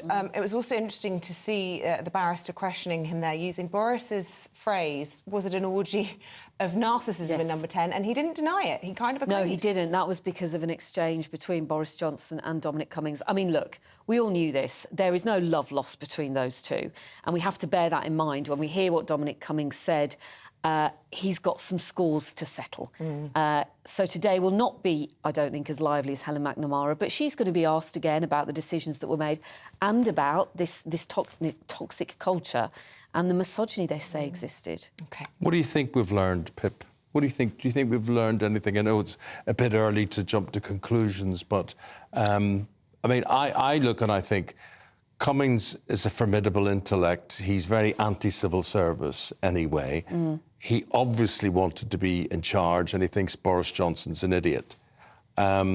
So what do we take away from all of this? Do you know what I think I learned? When you look back and you remember the messaging, what we saw on the television, everything seemed so calm and organised. And I think... And the message was simple enough. Yeah, and for me, and I am so lucky that I did not lose anybody very close to me. So I give thanks for that. But I am, I suppose, disappointed. Disappointed because what I saw externally, I trusted. And to know that there was that disarray behind the scenes. Yeah, well, you can imagine... And for other people, it's heartbreaking. Yeah, absolutely. Yeah, but you see... I think the thing about that is anything, the illusion of order in anything in life, this programme, for instance, or whatever, and if you look behind the scenes, you will see what the reality is. But the idea is that they have to present a front, which they seem to do. Well, it'd just be interesting. Let us know your views. We're saying, what do you think of it? gbviews@gbnews.com, or you can tweet at gbnews. For now, Pip, thank you very much indeed. We're going to bring you up to date with the latest from the Middle East conflict now. A warning, some of these images are distressing. Overnight, Israeli airstrikes have hit a densely populated refugee camp, killing at least 50 Palestinians in Gaza, with a nearby hospital saying that 120 also died. Israel claims a Hamas commander was killed in the attack. Doctors Without Borders described the bombing as the latest episode of senseless violence. The charity reported that young children arrived at a hospital with severe burns. As the latest escalation enters its 26th day, UNICEF has said that Gaza has become a graveyard for children, while the World Health Organization warns of a public health catastrophe. Well, there is hope. The border crossing between Gaza and Egypt could open today to allow the seriously wounded to seek treatment. The Foreign Office says it has informed British nationals trapped inside the strip about credible reports that the crossing may indeed open. Israeli tanks and armoured vehicles have been seen moving towards the city of Gaza. The Houthi militia group, which controls large parts of Yemen, hundreds of miles south of Israel, says it launched a large number of drones and ballistic missiles towards Israel, deepening fears of a wider regional conflict. Well, let's get the very latest from the area. Our security editor, Mark White, is in Tel Aviv for us. Good morning to you, Mark. We've been worried about this for many days. What more can you tell us?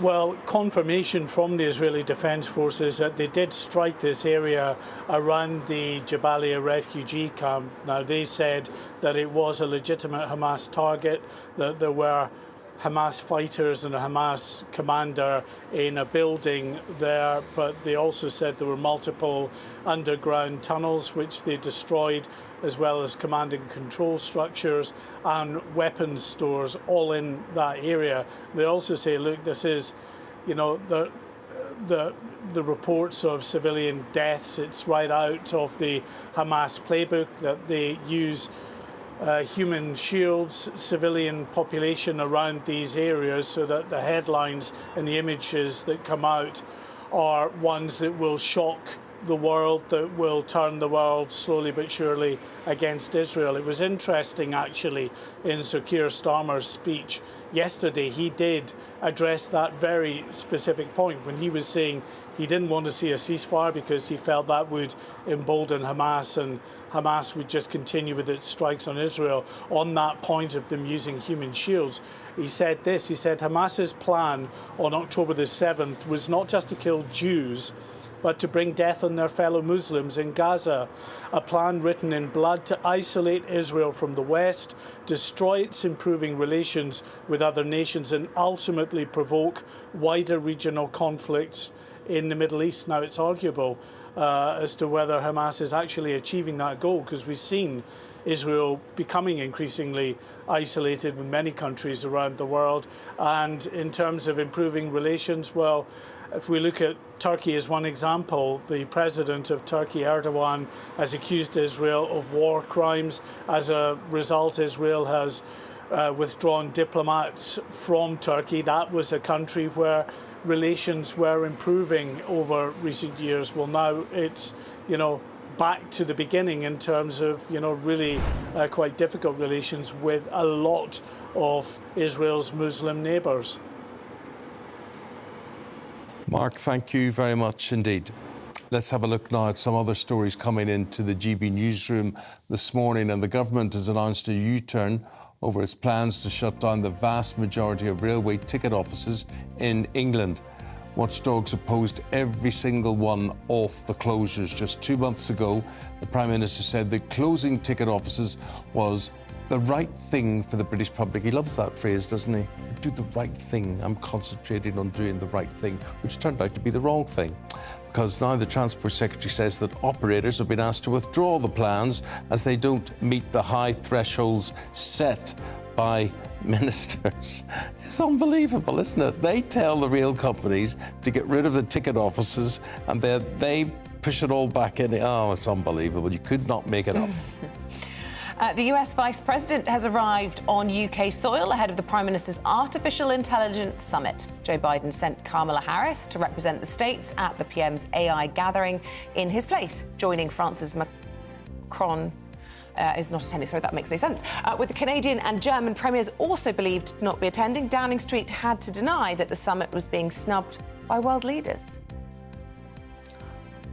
So the world's first summit begins this week, which will reaffirm Britain's leadership in overseeing the development of new technologies. The event will take place at Bletchley Park. Bletchley Park, if you know anything about the German Enigma machine, it's a site where British code breakers, including Alan Turing, broke the Enigma encryption system.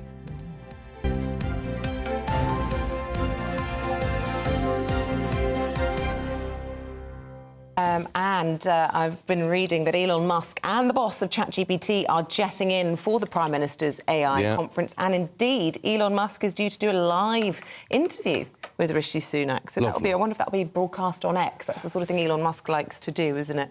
Right, let's talk about trick-or-treating last night, right? OK, so as usual for me, we in the Holmes household turned out all the lights. And you said, do not bother me. I didn't even, I would have put a notice up which we would have said, you know, do not bother me, but we didn't do that. OK. But it didn't stop people ringing our doorbell and doing, they would still come to the door. Actual little wee children. I don't know who it was. It was parents, if it was dark. Couldn't even see through the security cameras who was there. Did you answer the security? No. Aww. No.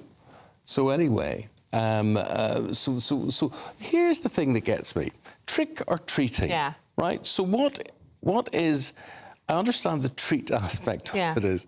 What happens if anybody actually said, no, you're not getting any sweeties? Well, what happens? Where I grew up, we used to get people used to actually say trick or treat, whereas a lot of kids just put their hand out and expect sweeties. But they used to trick or treat. And I don't know if my parents declined to answer the door or what happened, but we used to get eggs thrown every now and then.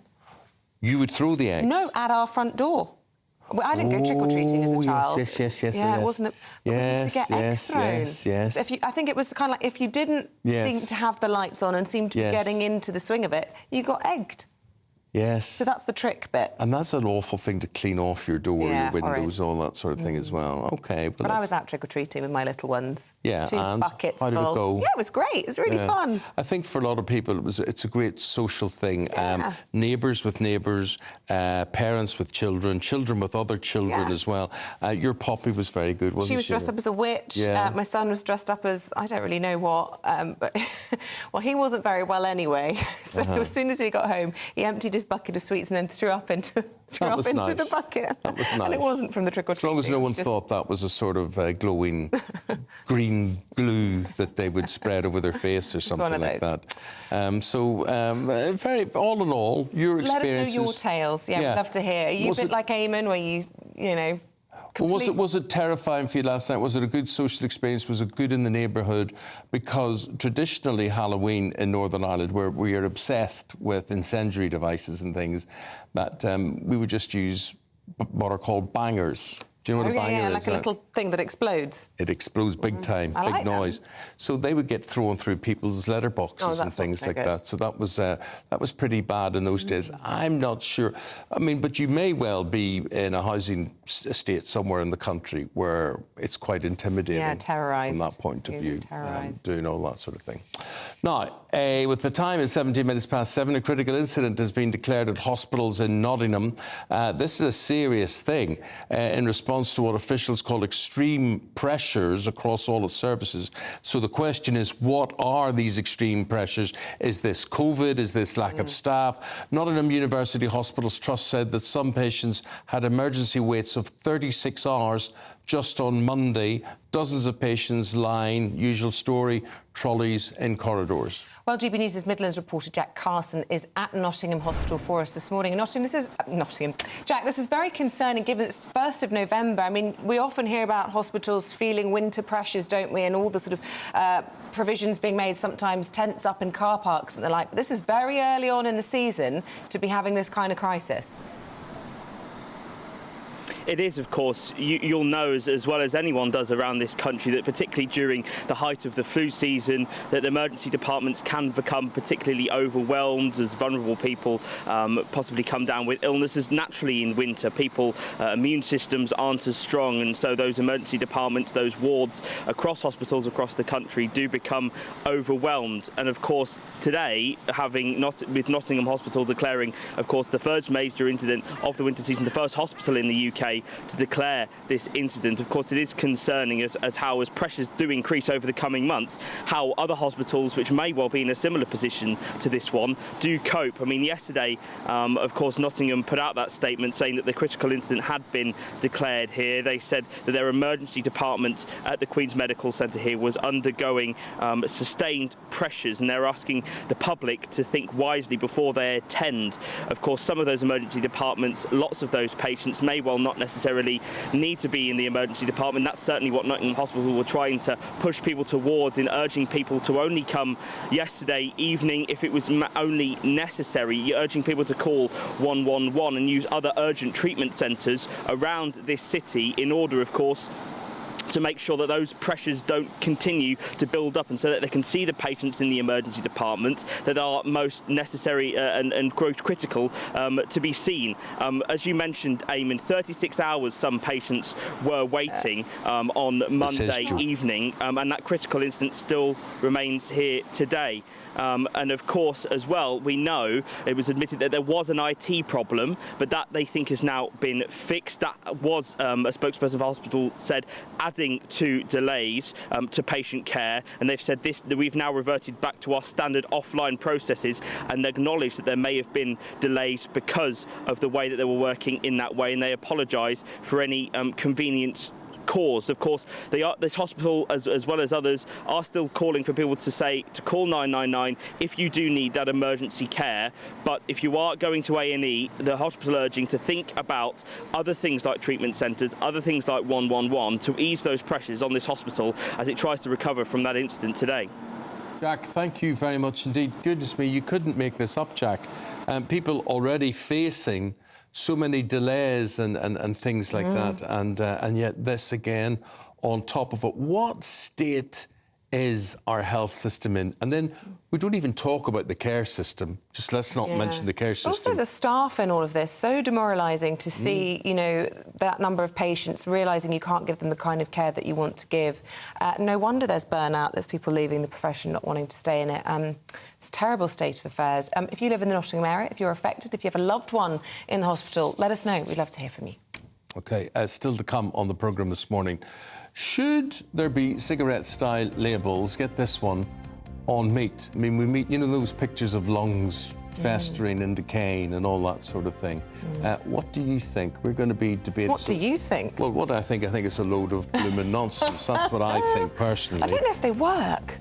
Everyone I know that smokes just totally and utterly numb to it. They just crack on anyway. I understand if they would actually go and turn their attention, and I'm going to say this, to these massive, like you could not believe, cattle farms in Argentina and the USA. Somebody in Lincolnshire with 6 cows in a field ain't your problem. We should be supporting them, but we should be putting pressure on the USA, the way they farm meat and the way Argentina farms meat and the way Brazil farms meat and clears the Amazon to do it.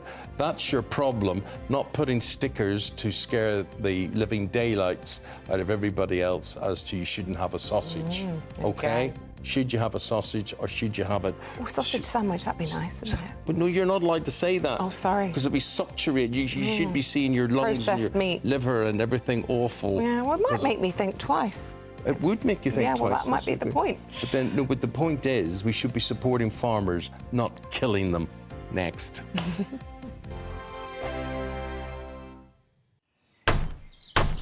Who is it? We're here for the show. More energy this time! Welcome to the dinosaur hour. I was married to a therapist. And you survived? I thought we were getting Hugh Laurie. Second best. You interviewed Saddam Hussein. What's that like? I was terrified. I'm playing strip poker with these three. Ah! No, thank you. My CDs need to be put in alphabetical order. Are you going to be problematic again? The Dinosaur Hour. Sundays at 9 on GB News.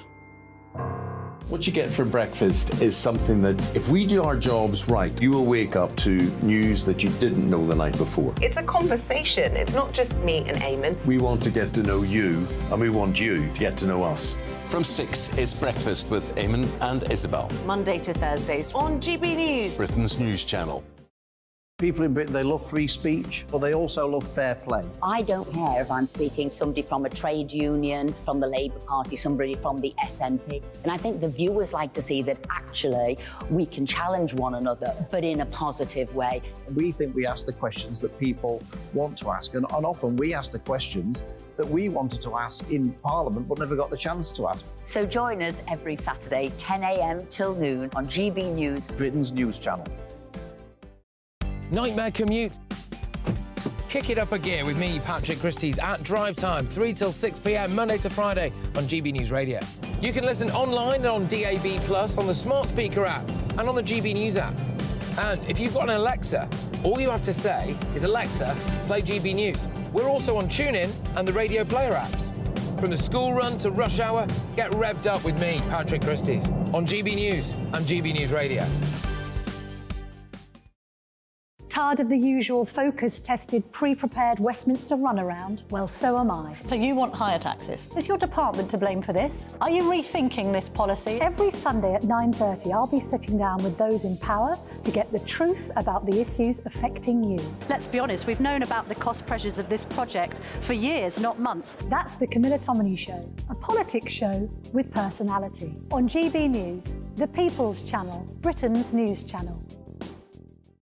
Now then, Lee Anderson here. Join me on GB News on my show, The Real World, every Friday at 7 p.m. I'm not eating bloody cat. Are you Delicious. mental? Put in your mouth. OK, here comes a train. Reminds me of the scene in Singing in the Rain. Adam, is that a good one? Whoa! Join me at 7 on GB News, Britain's news channel. When the news happens, it happens here. And really important breaking news. Breaking news this morning. On TV, radio and online, the news starts here on Britain's newsroom. All the biggest stories and the answers that you need from across the UK and beyond. Join Britain's newsroom from 9:30 on GB News. The People's Channel, Britain's news channel. GB News, unlike other broadcasters, isn't obsessed with the London-Westminster bubble. We think there's a nation beyond the M25, and that's why we talk about the issues that matter across the land. Join me on State of the Nation, 8 to 9 o'clock, Monday to Thursday, on GB News. Daisy's listening, and you should too.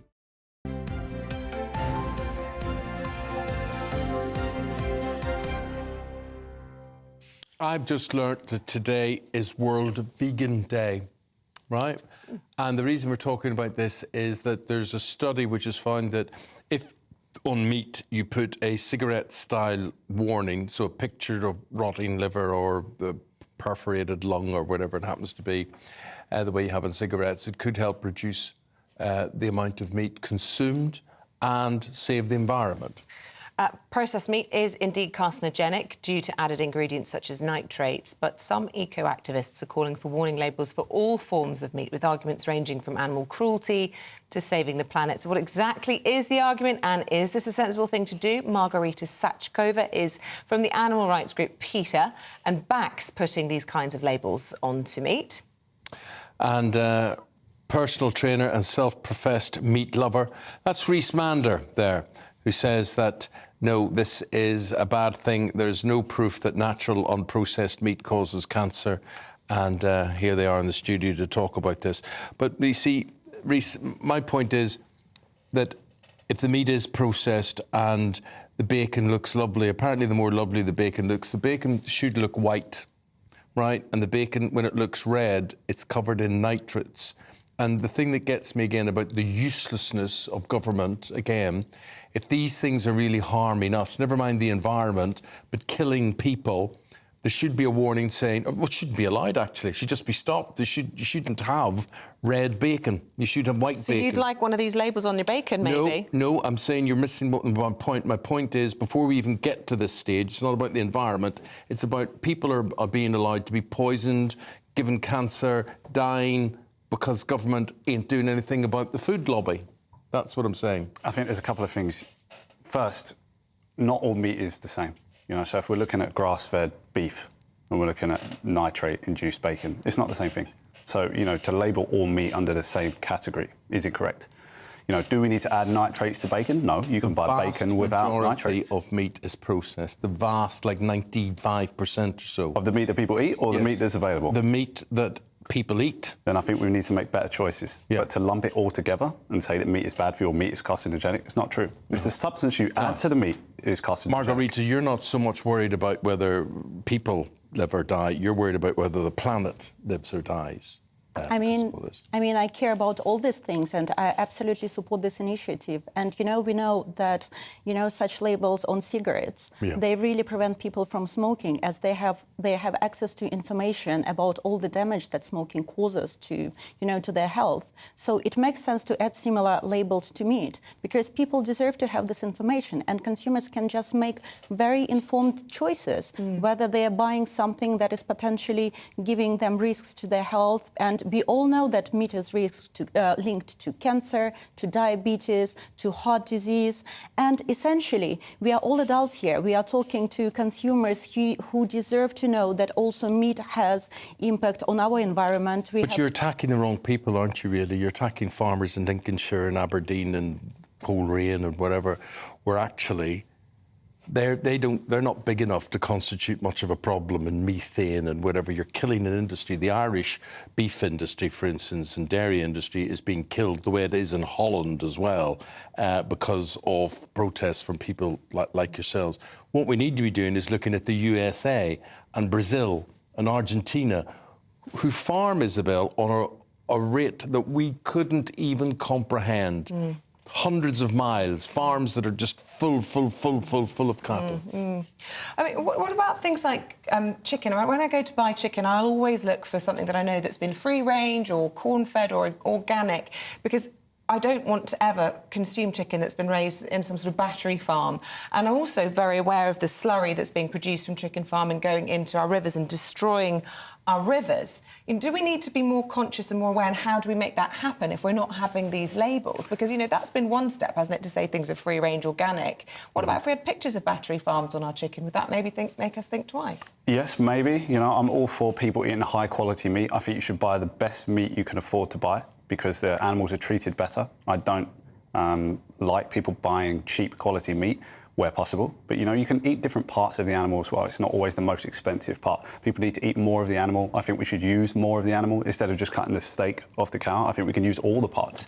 And traditional cultures used to do that. They used to eat all parts of the animal. Margarita, yes, of course. Does that ring a bell with you in any way that a reduction would be fine, or people choosing a different type of meat? Or what is your argument? Is your argument all meat, intensive meat farming, get rid of it? I mean, unfortunately, cruelty is still the norm on all farms, including farms in the UK, and there have been numerous of investigations by PETA and by other groups that prove it. And even on the farms in these countries, piglets have their tails cut off with no painkillers whatsoever. They spend their entire lives on concrete floors, and when they're fat enough to be sent to slaughter, they're forced into trucks to endure terrifying journeys to abattoirs, where they are shot in their heads, where they're gassed to death. And whenever you have a piece of meat on your plate, you deserve to know where it came from, and you also deserve to know that what environmental impact it has. And we know that Oxford University researchers said that one thing that any human being can do to reduce their carbon footprint is essentially to cut their intake of meat. So why not to give it a go? And actually, no one really needs to eat meat. There are so many other foods, and no one needs to eat processed food as well. You can buy, instead of meat, you can buy all the pulses, and you can buy tofu, lentils. That's a massive effort, Margarita. I don't care what you say. I mean, it's what's pushed at us. We're short of time. We're short of choices. You know, try and go to a motorway service station and eat healthfully. I defy you to do that.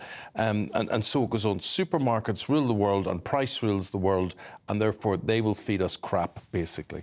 I mean, to say that we don't need to eat meat is incorrect. You know, we have a stomach full of acid. We do? Absolutely. We're designed to eat meat. That's why we have an acidic stomach. The vegetables work lower down in the colon, and meat is digested as part of the stomach, and then the pancreas produces enzymes.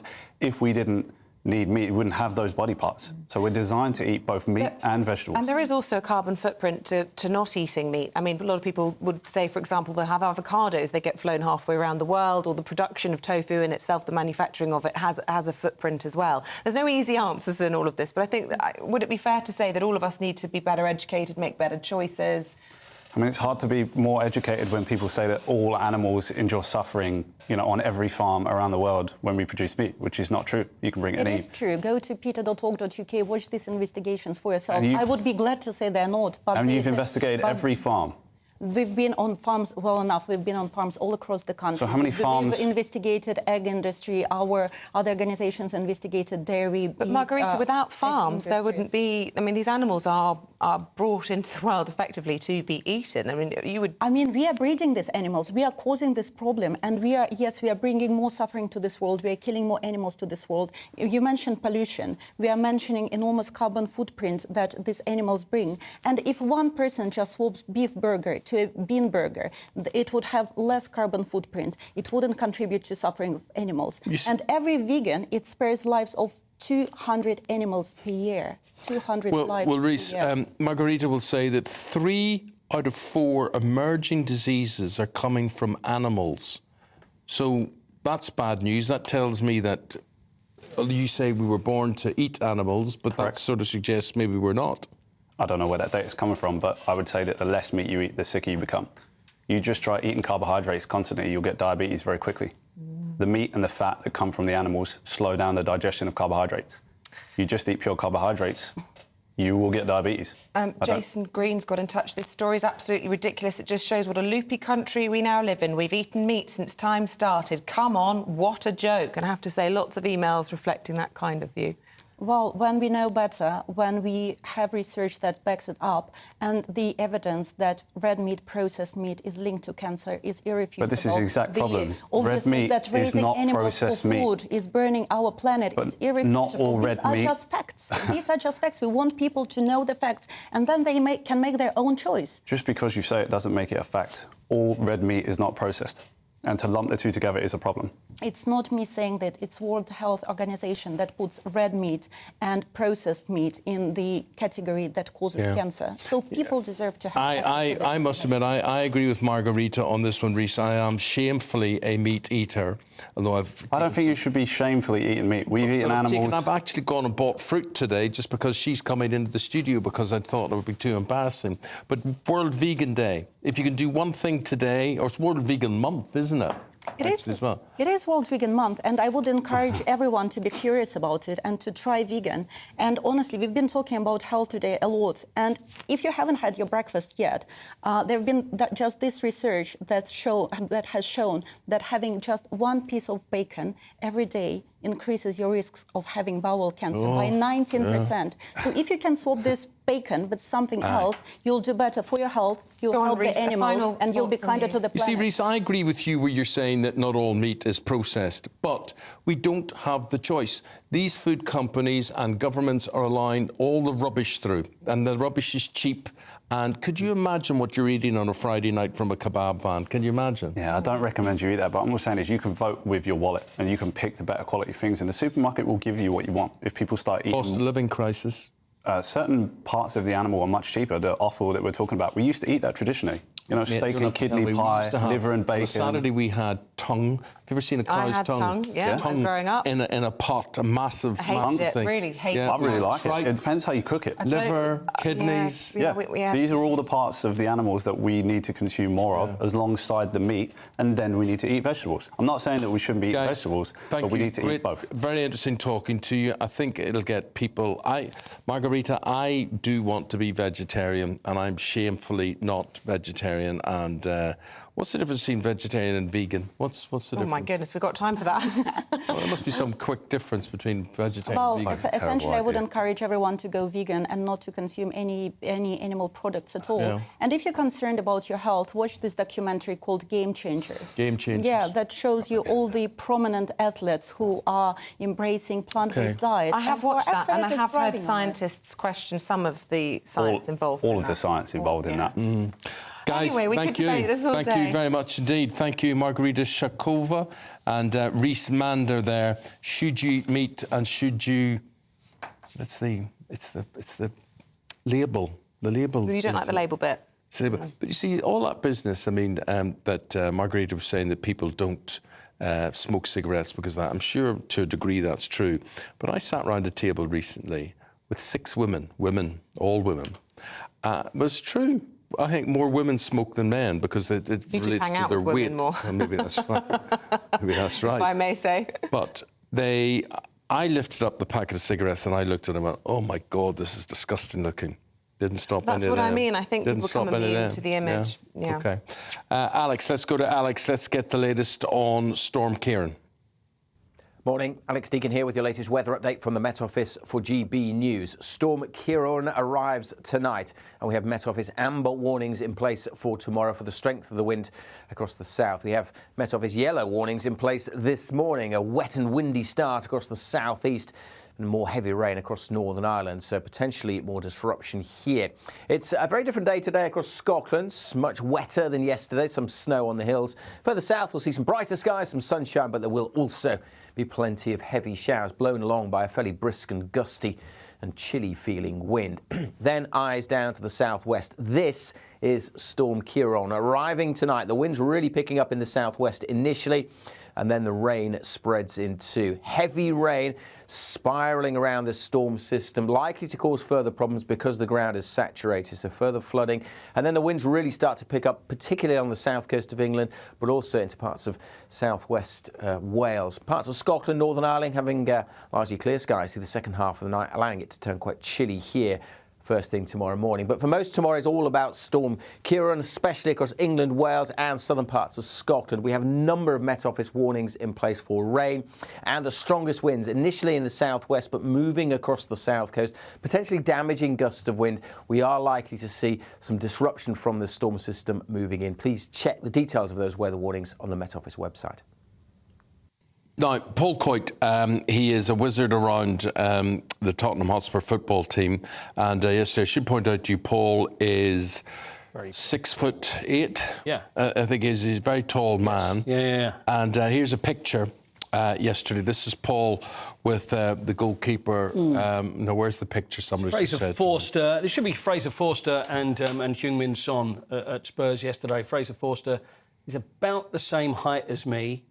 And I don't think it truly shows my... There we are, look at that. So there's Paul, 6'8" between these. So how tall are these guys? Well, it's Fraser Forster there, the goalkeeper, is 6'8". Heung-min Son. So Sonny is around 6'1", and I'm 6'3". So I think it's because if you look at my right leg, it's slightly bent. Which means I'm leaning down just to make them feel less intimidated by the photograph. Okay. Very good. Yeah. So why were you sucking round those lads yesterday? Well, no, they were just coming up to me, and I'm just like, GB, there they come over, and they're asking about you. Since you've been on this programme, your life has changed. Yeah, I know, it's just crazy. And Carabao Cup tonight. Followed everywhere. Are Spurs still in the Carabao Cup? No, Carabao. Oh, yeah, you went out first round. Yes, all right, thanks very much. Yeah, Fulham. Listen, we've got the Premier League to concentrate on. That's what it is. West Ham versus Arsenal tonight. Declan Rice returns back to the London Stadium. Hopefully, I assume and think maybe he will get a good reception. You never know, though, do you, when players leave clubs? Manchester United home to Newcastle. That's a grudge match. It is. It's going to be a huge game. Repeat of last year's final. Needs to be won because, it's all about silverware. We're getting close to quarter-finals. Bournemouth and Liverpool. Everton are playing Burnley and Ipswich are Fulham.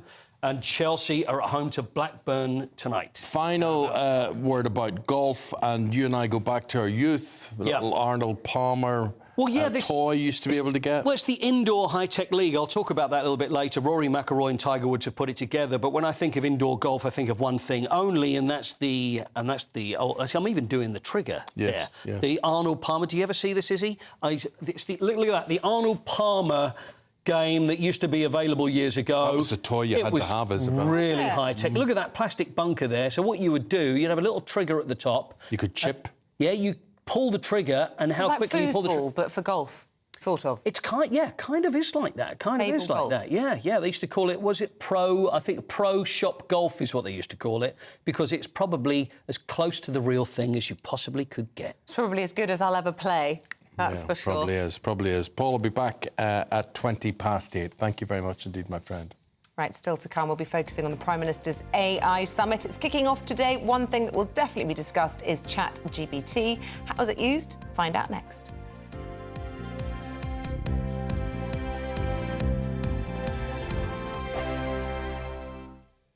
In a world of dull and predictable radio and TV shows. Oh, hi. On Mark Dolan tonight, we've got big guests. We drill into the big stories of the day.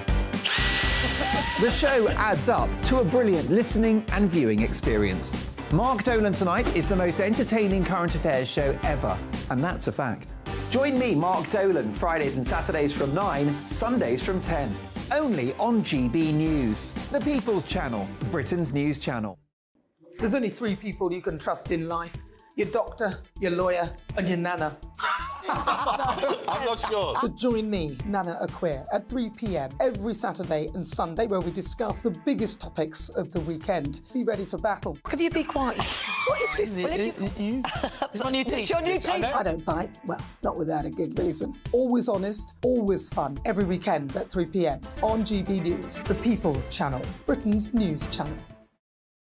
So Jubes & Kerr, we tackle the issues of the day with real, robust debate, both sides of the fence, battling it out with me in the middle with my forthright opinions and views. And often really interesting things happen because you start with a position and then by the end of the debate you find actually, I might not have thought about that one. What we need in this country is 2 new political parties. You should maybe think about doing a 2024 calendar. I'm Michelle Dewberry and I'm keeping you company right through until 7 o'clock this evening. GB News, the People's Channel, Britain's watching.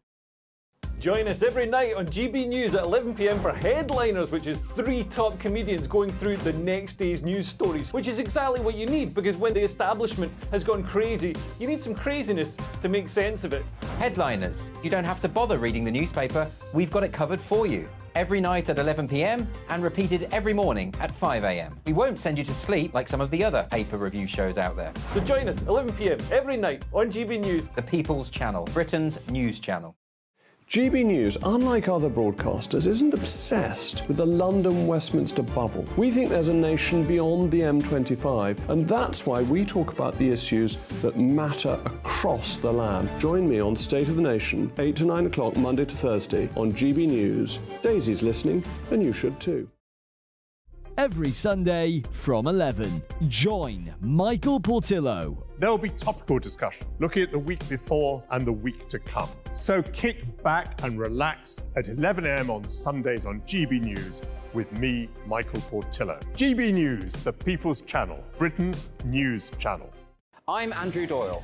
Join me at 7 o'clock every Sunday night for Free Speech Nation, the show where I tackle the week's biggest stories in politics and current affairs with the help of my 2 comedian panellists and a variety of special guests. Free Speech Nation, Sunday nights from 7 on GB News, the People's Channel, Britain's news channel. Nightmare commute. Kick it up a gear with me, Patrick Christie's, at drive time, 3 till 6 p.m, Monday to Friday on GB News Radio. You can listen online and on DAB+, on the smart speaker app, and on the GB News app. And if you've got an Alexa, all you have to say is, Alexa, play GB News. We're also on TuneIn and the Radio Player apps. From the school run to rush hour, get revved up with me, Patrick Christie's, on GB News and GB News Radio.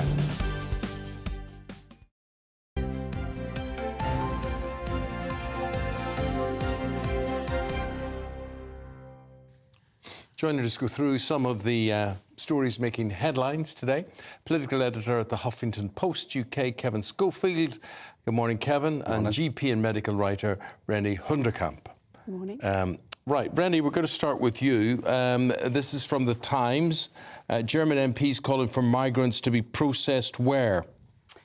Anywhere but Germany, it seems, probably in Africa. Uh-huh. And I think that's a really interesting headline that's tucked away on page 32 of The Times, actually, in business, because if you consider that Suella and Boris have been lambasted for this Rwanda plan, basically now Germany are at breaking point. The biggest political issue in discussion now is about migration, which is crippling their country. And they've now decided that the best way to deal with it is probably to process migrants in Africa. But presumably that's slightly different from the Rwanda plan, which is to deport people once they've arrived and send them there. Possibly, but the problem that they are going to have, though, is exactly the same. It's going to be the ECHR, that they're probably not going to be able to get it past the ECHR. But the biggest party, the ADF in Germany, sorry, not the biggest party, the party considered to be the radical far-right party that's polling 20%, is really supporting this plan. And it looks like in the population, when they're polled, the people of Germany are supporting it as well because they feel that they can no longer cope with more. They took 300,000 refugees in the last year, which is the biggest amount that they've taken. Kevin, front page of The Sun, and the headline screams, "How dare you?" The accusation is that the police have gone soft about hate demos. Why is this? Yes, so the police in Manchester and in North London took down, there've been a lot of Jewish people have been putting up posters of the hostages, a lot of them children, obviously, as a memorial, not as a memorial, but to remind people that they are being held hostage.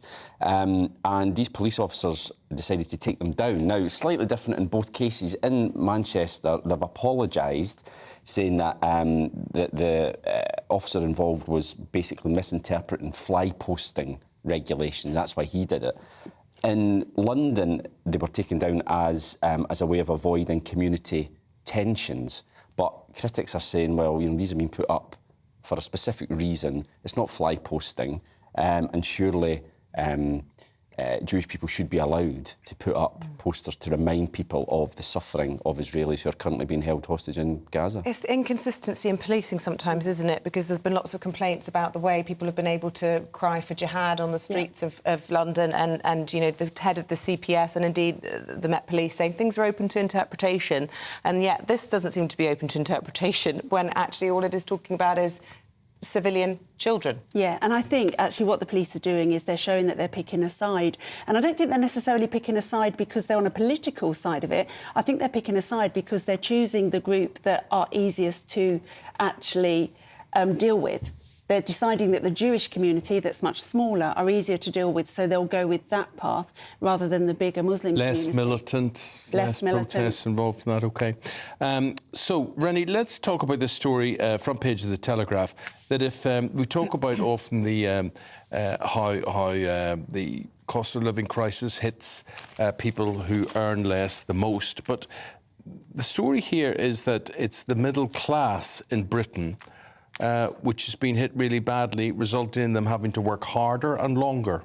Yeah, absolutely. So this study from the IFS says that workers in the squeeze middle are now less likely to retire in their late 50s or early 60s than either the rich or the poor. Now, we've got 8 million people now economically inactive, lots of it due to sickness and disability, but the share of those with average family wealth who have retired early has plunged in the last 2 decades. And of those in the central 20%, so these are the people that pay tax in this country, they're actually retiring now much later, and it's nothing to do with the increased retirement age, it's because they can't afford not to. Now, I'm a big supporter of work, and I think a retirement age is silly because people need to work. Again, I think we're social beings, and being at work has lots and lots of benefits, but not if we're just working because we just can't afford not to. And I think we really need to look at the situation where we've now got people forced to work, but we've also got 8 million people who are not working, and we need to work out how we spread the burden of tax a little bit more fairly. Well, yeah. We've been talking about the environment, we've been talking about farms and animals, Kevin, and you've got a story here which talks about poultry farms, but the construction of wetlands. What are wetlands? Yeah, so this is retailers like Marks and Spencer and Tesco, so they're paying for schemes to tackle pollution on or caused by farms that they buy produce from, for instance, like free-range eggs. So they're quite, they're not great for the environment. A lot of the waste that is produced by the animals runs off into the water supply and poisons the water effectively. So what they're doing is they're paying for these wetlands, which are designed to remove phosphorus, for instance, from the Wye and Usk watercourse, which can improve the health of the rivers, waterway. Yeah, exactly. So it's sort of given back as far as the retailers are concerned, because, as I say, the farmers who they employ effectively are the byproduct of the work they do is causing environmental damage. So this is to try and balance it out. Well, this would be good. I mean, there's terrible. So the biggest freshwater lake in Europe is in Northern Ireland, Lough Neagh, full of this green toxicity. The algae. And the Lake District, it's happening as well. Yeah. So we've got private enterprise now getting involved in this, and they say, well, look, we're partly responsible for all of this, so we should be part of the solution as well. Exactly, yeah. And, you know, your fellow countryman, Fergal Sharkey, obviously is a big campaigner on... Brilliant, he's amazing. He is amazing, he is amazing. Yeah. He's absolutely tireless campaigner on the state of the nation's rivers. So, yeah, I'm sure Fergal would give us a thumbs up. I wanted to talk about ChatGPT. I don't know how long our little excerpts are, but we set ChatGPT a challenge to sum up Eamonn's childhood in 1 minute. My childhood? Yes. So let's see if we've got time to play this. So this is typing in the challenge. Tell us about Eamonn's childhood in 100 words. And this is the app ChatGPT, the boss of whom has flown into the UK for this AI conference. This is so this is some sort of artificial intelligence. Instantly, it pops this up. Let's see what it says. Does it speak? Should do. No. Oh, I thought we had a... No, it just... right, OK. I thought we had a clip to play of it. Eamonn Holmes, born on December the 3rd, 1959 in Belfast, Northern Ireland, had a modest childhood. He attended Holyrood, is that right? Hollywood Primary School, and later... Wrong. Sullivan Upper School. That's wrong. You went to Malachy's College, didn't you? Absolutely. I went to St Malachy's College. You can't go to 3 schools. As a teenager, he showed an early interest in broadcasting, working at a local radio station. He went on to study journalism at the Belfast Institute for Further and Higher Education. I thought you went to Primark. No, I went there. You did.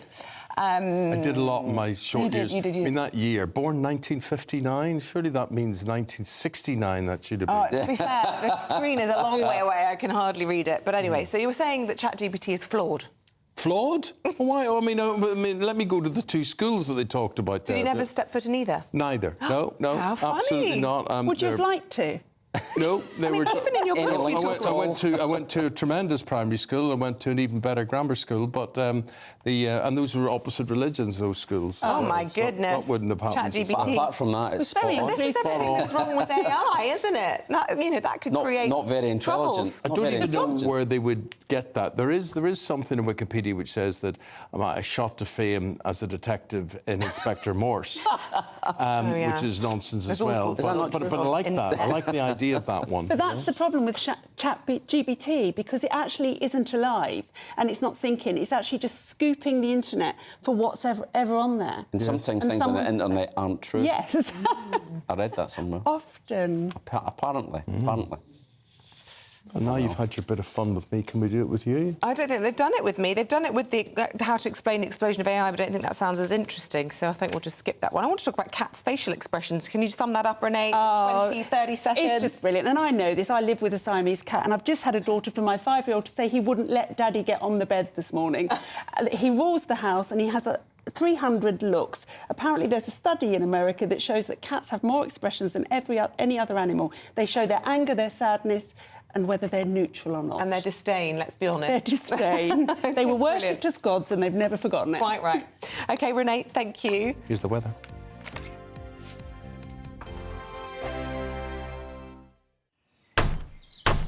Who is it? We're here for the show. More energy this time! Welcome to the Dinosaur Hour. I was married to a therapist. And you survived? I thought we were getting Hugh Laurie. Second best. You interviewed Saddam Hussein. What's that like? I was terrified. I'm playing strip poker with these three. Ah! No, thank you. My CDs need to be put in alphabetical order. Are you going to be problematic again? The Dinosaur Hour.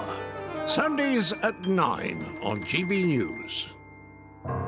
What you get for breakfast is something that, if we do our jobs right, you will wake up to news that you didn't know the night before. It's a conversation. It's not just me and Eamonn. We want to get to know you, and we want you to get to know us. From 6, it's Breakfast with Eamonn and Isabel. Monday to Thursdays on GB News. Britain's news channel.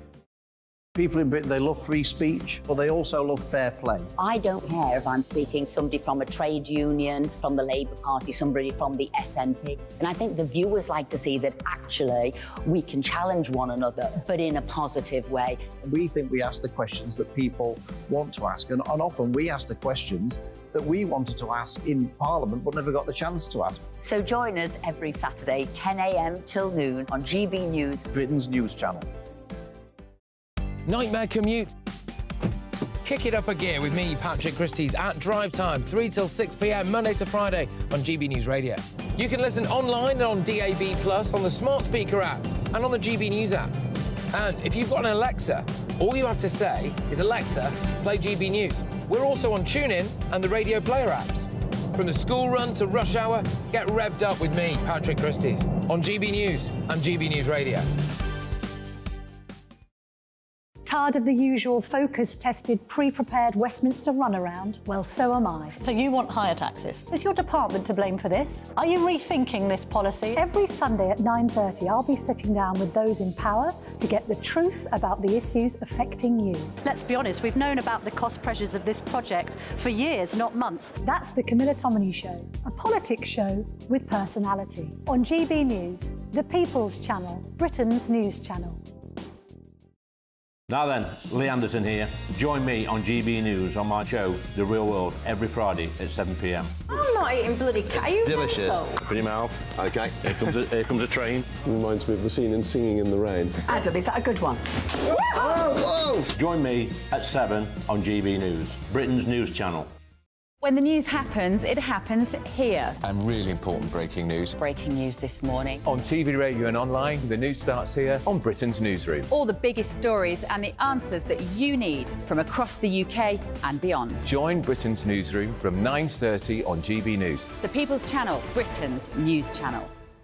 GB News, unlike other broadcasters, isn't obsessed with the London-Westminster bubble. We think there's a nation beyond the M25, and that's why we talk about the issues that matter across the land. Join me on State of the Nation, 8 to 9 o'clock, Monday to Thursday, on GB News. Daisy's listening, and you should too.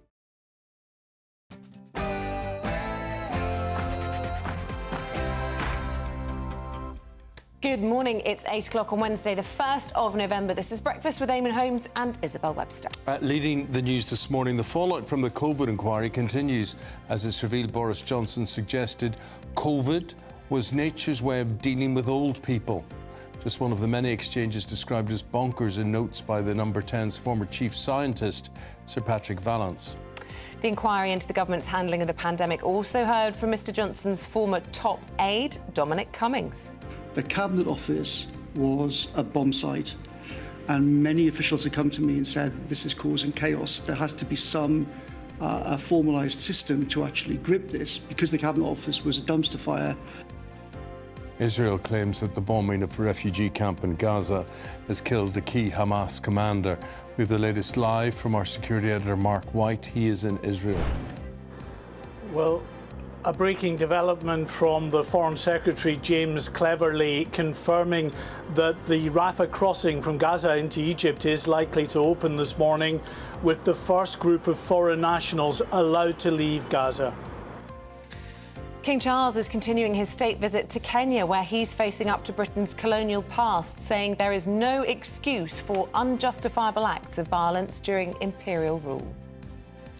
Paul Coit, the sport. What have we got, my friend? We've got the Lionesses. The Lionesses lose to Belgium last night, which now could affect Team GB's participation at the Olympics next year, and good old FIFA giving the 2034 World Cup to Saudi Arabia.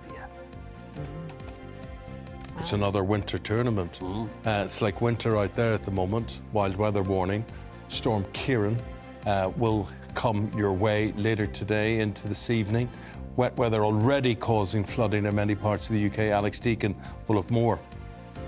Storm Kieran arrives tonight, but even before that, there'll be heavy downpours around today. Plenty of Met Office warnings in place for the heavy rain and amber warnings in place for the strength of the wind, potentially damaging gusts tomorrow. Join me later for a full forecast. Very good. We have been discussing meat, processed meat, and today is World Vegan Day, and it's World Vegan Month as well. Going vegan, no. My tea in the morning is milk, my cereals have milk. I used to keep chickens, I had fresh eggs every day. People don't smoke as much because cigarettes are too expensive. Processed meat, I agree, is not good, so go to the local butcher rather than the supermarket like we used to, says John, reflected by the views of many of you this morning. And of course it was Halloween last night. Lots of you with your tales about that. Henry's saying, when I grew up in Glasgow, we went trick-or-treating. We had to sing a song or do a dance or tell a joke. Otherwise, you got no sweets. I think that seems fair enough. That seems to have died off. But it's an American thing. Leslie said, I had at least 280 well-behaved children knock at our door for a treat. The village was buzzing. It was so nice to see children so happy. Well, you see, today is Samhain, isn't it, in the ancient Celtic calendar? And it's basically, it's the day before All Souls Night, which is tomorrow. But basically, the dead... It's All Saints' Day today, isn't it? Yes, but the dead in Samhain, and I'm talking about Irish culture. Right, sorry, you divert it whatever way you want. I'm talking about Irish banshees folklore, and all that. the banshees and all that. So the dead would walk the planet today. Oh, that's today, because you were talking about my house getting all of this. So I need to be worried today, because I did think when I got up this morning, didn't see any ghosts last night, got away with it. Yeah. Could be today. Well, so basically, the Irish are responsible for trick-or-treating or all this pumpkin business because it's our culture that has the dead walking the planet. And there we go. But Isabel, seriously, it's over now. It's over now. Halloween. Yeah. Bring that costume back. Oh, stop. Do that. Honestly, get rid of all that funny hair and everything. Your hair is a bit funny today, isn't it? What's wrong with it today? You can talk. Pot kettle. Let's roll the sting.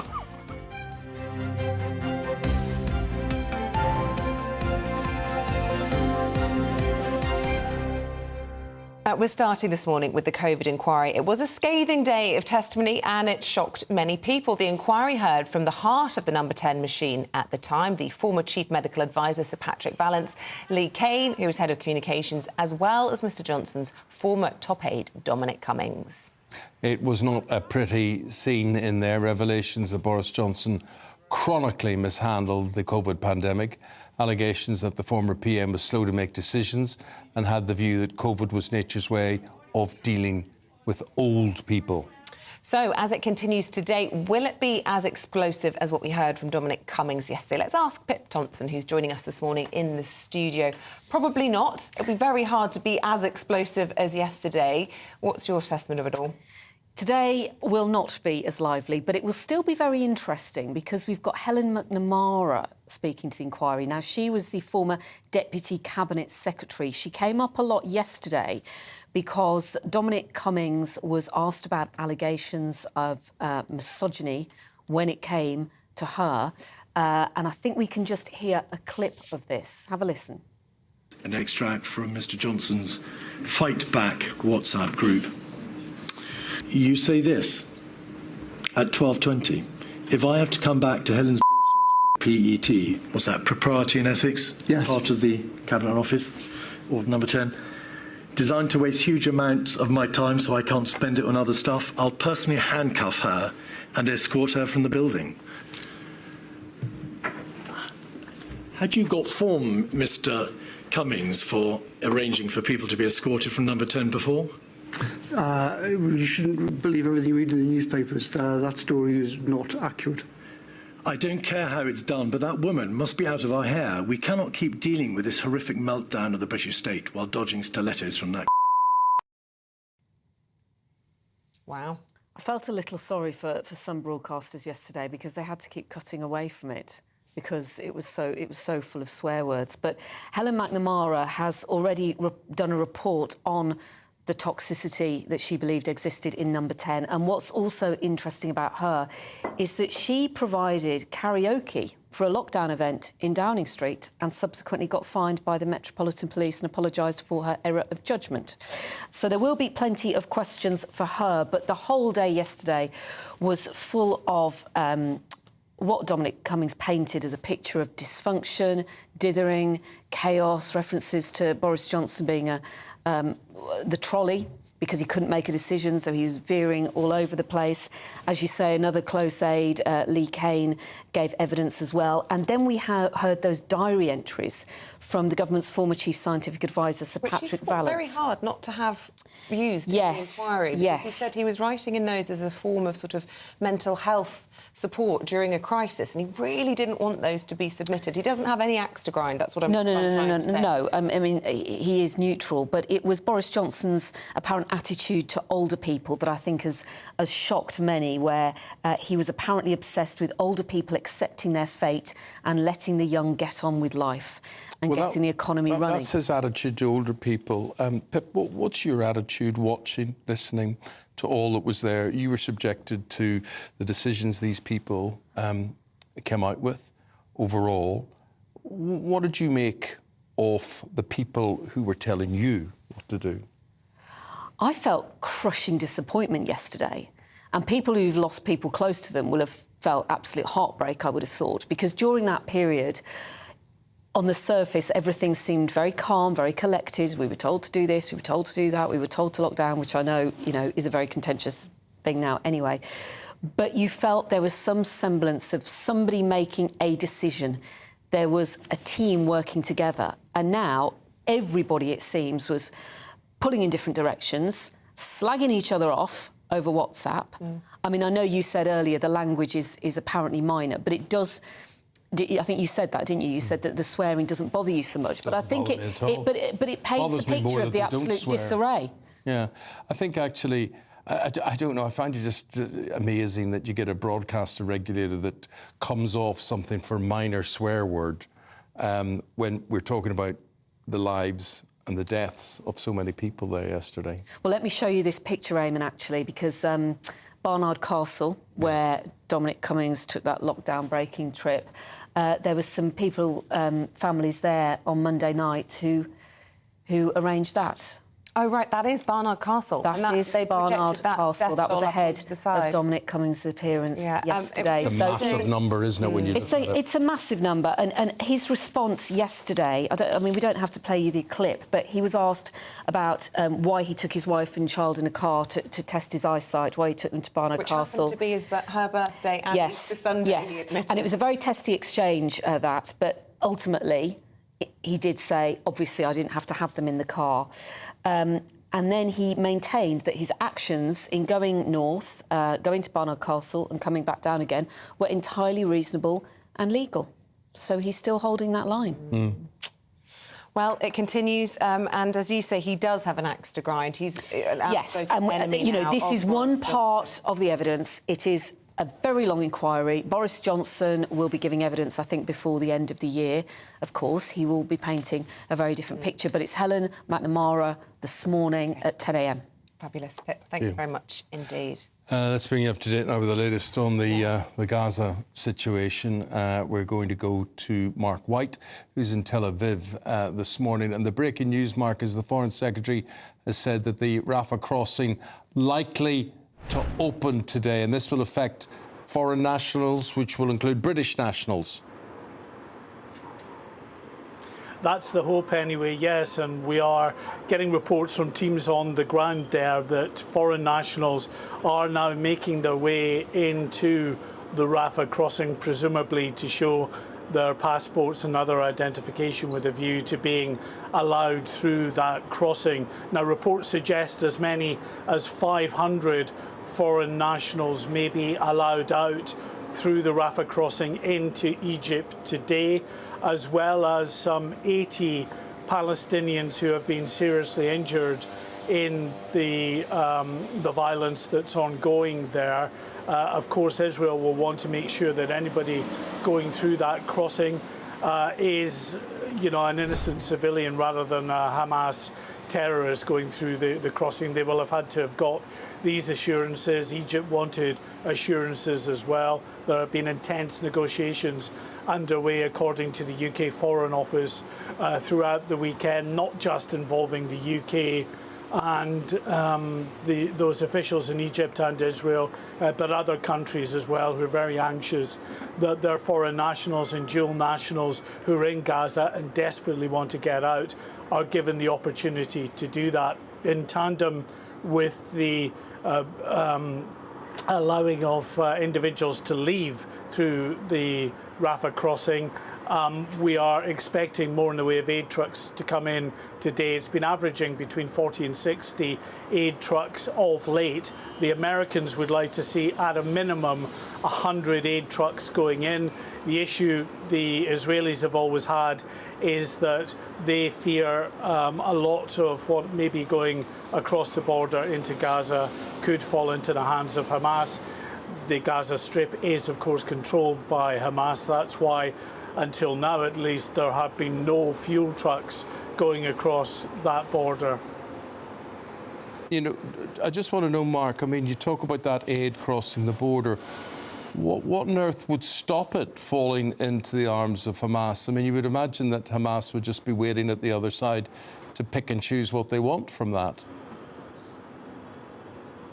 Yeah, I mean, the only thing that might stop it is the Israelis saying that actually Hamas has a bountiful supply of its own aid and fuel down in the tunnels there, that at least 500,000 litres of fuel it has, that it's keeping for itself for the manufacturing of its weapons and to run its underground systems there. Food and medical aid supplies they have down there as well. It's the civilian population who are being denied this aid. So the hope would be that when the aid comes, it comes into safe zones, that it's controlled in terms of its distribution by the United Nations, and that they would be reporting if Hamas tries to commandeer any of the aid that's coming across the border. But nothing is perfect there, and of course the Israelis have said that in the past aid supplies, many of the aid supplies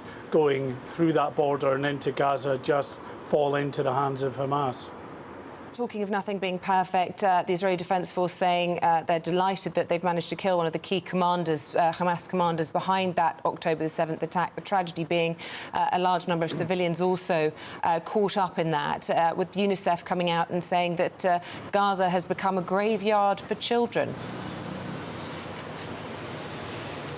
Yes, I mean, the Hamas-run health ministry is claiming that up to 50 people have been killed in this airstrike that was ordered by ground troops on a Hamas compound, according to the Israelis. They said it was a large compound that had buildings that were occupied by a Hamas commander who has now been killed and multiple Hamas fighters. But in addition to that, multiple tunnel entrances have, according to the Israelis, been taken out, as well as weapons storage facility, command and control structures.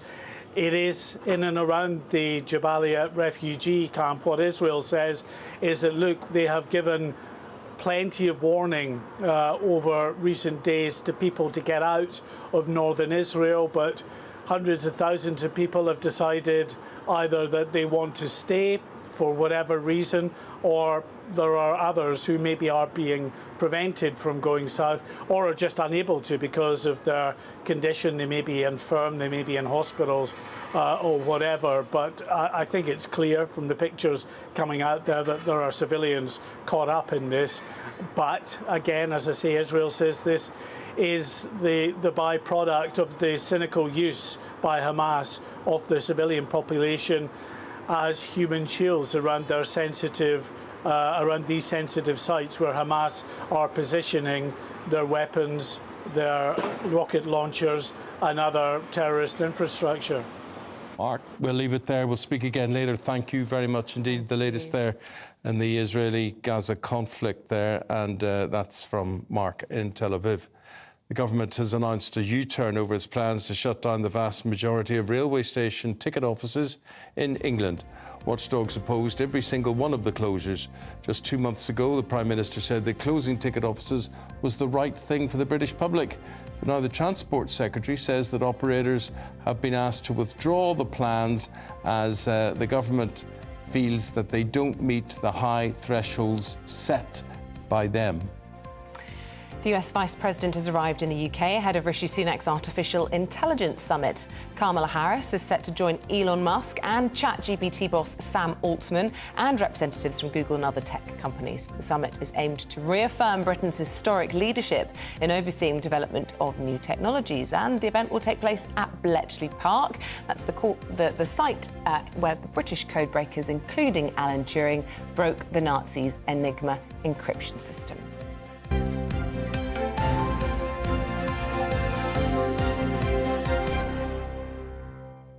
A new BBC documentary claims that Portuguese police have apologised to the parents of Madeleine McCann for the way they handled the 3-year-old's disappearance. Well, earlier this year, a delegation of police officers travelled from Lisbon to London to speak to the family.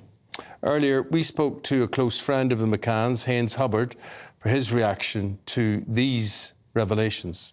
He arrived on Saturday evening. Madeleine went missing on Thursday evening. We came with our 3 young children and discovered what had happened, and subsequently became friends with Kate and Jerry because we had young children and we spoke English and they needed a place to come and hide, more or less. Their daughter was missing, and at the same time they were being pressed mercilessly by the police and by the press to kind of say things that the police and the press wanted them to say. From the very beginning, Kate and Jerry have not been in the least bit interested in any of the externalities. All they want is to focus attention on looking for their daughter. So a police apology really doesn't make much difference to them, I don't think, and I haven't spoken to them about this, but all they want is the world to focus on finding out what's happened to Madeleine. Okay, let's sing another. Kate has, all she's got of her daughter are photographs of when she was 3 years old. You know, her daughter's now 19 or 20 or whatever Madeleine is. And Kate doesn't have any photographs of the last 16 years. That's what matters. That gentleman you were listening and looking at there was Haynes Hubbard. He was a vicar in Portugal and provided a lot of succour to the McCanns when Madeleine initially went missing. Here's Simon Harding. Simon's the director at Specialist Crime Consulting Group. Simon, what I'm just somewhat confused about here, and I'm sure a lot of people are, is that Mark Williams-Thomas has spoken out about this, and a lot of the newspapers carried this yesterday. It was front page on The Sun. And he's saying that it's not as this programme has painted things, that the Portuguese police, he's got a source within the Portuguese police who said, yeah, we did speak to the McCanns, we didn't apologise to them for anything. We simply said, right, take this case and give it to the German police because we have had our fill. We can bring this no further. And the relationships between the McCanns and the Portuguese police have historically been rock bottom, really awful. So he's saying they haven't improved. What's your thinking? What are you hearing?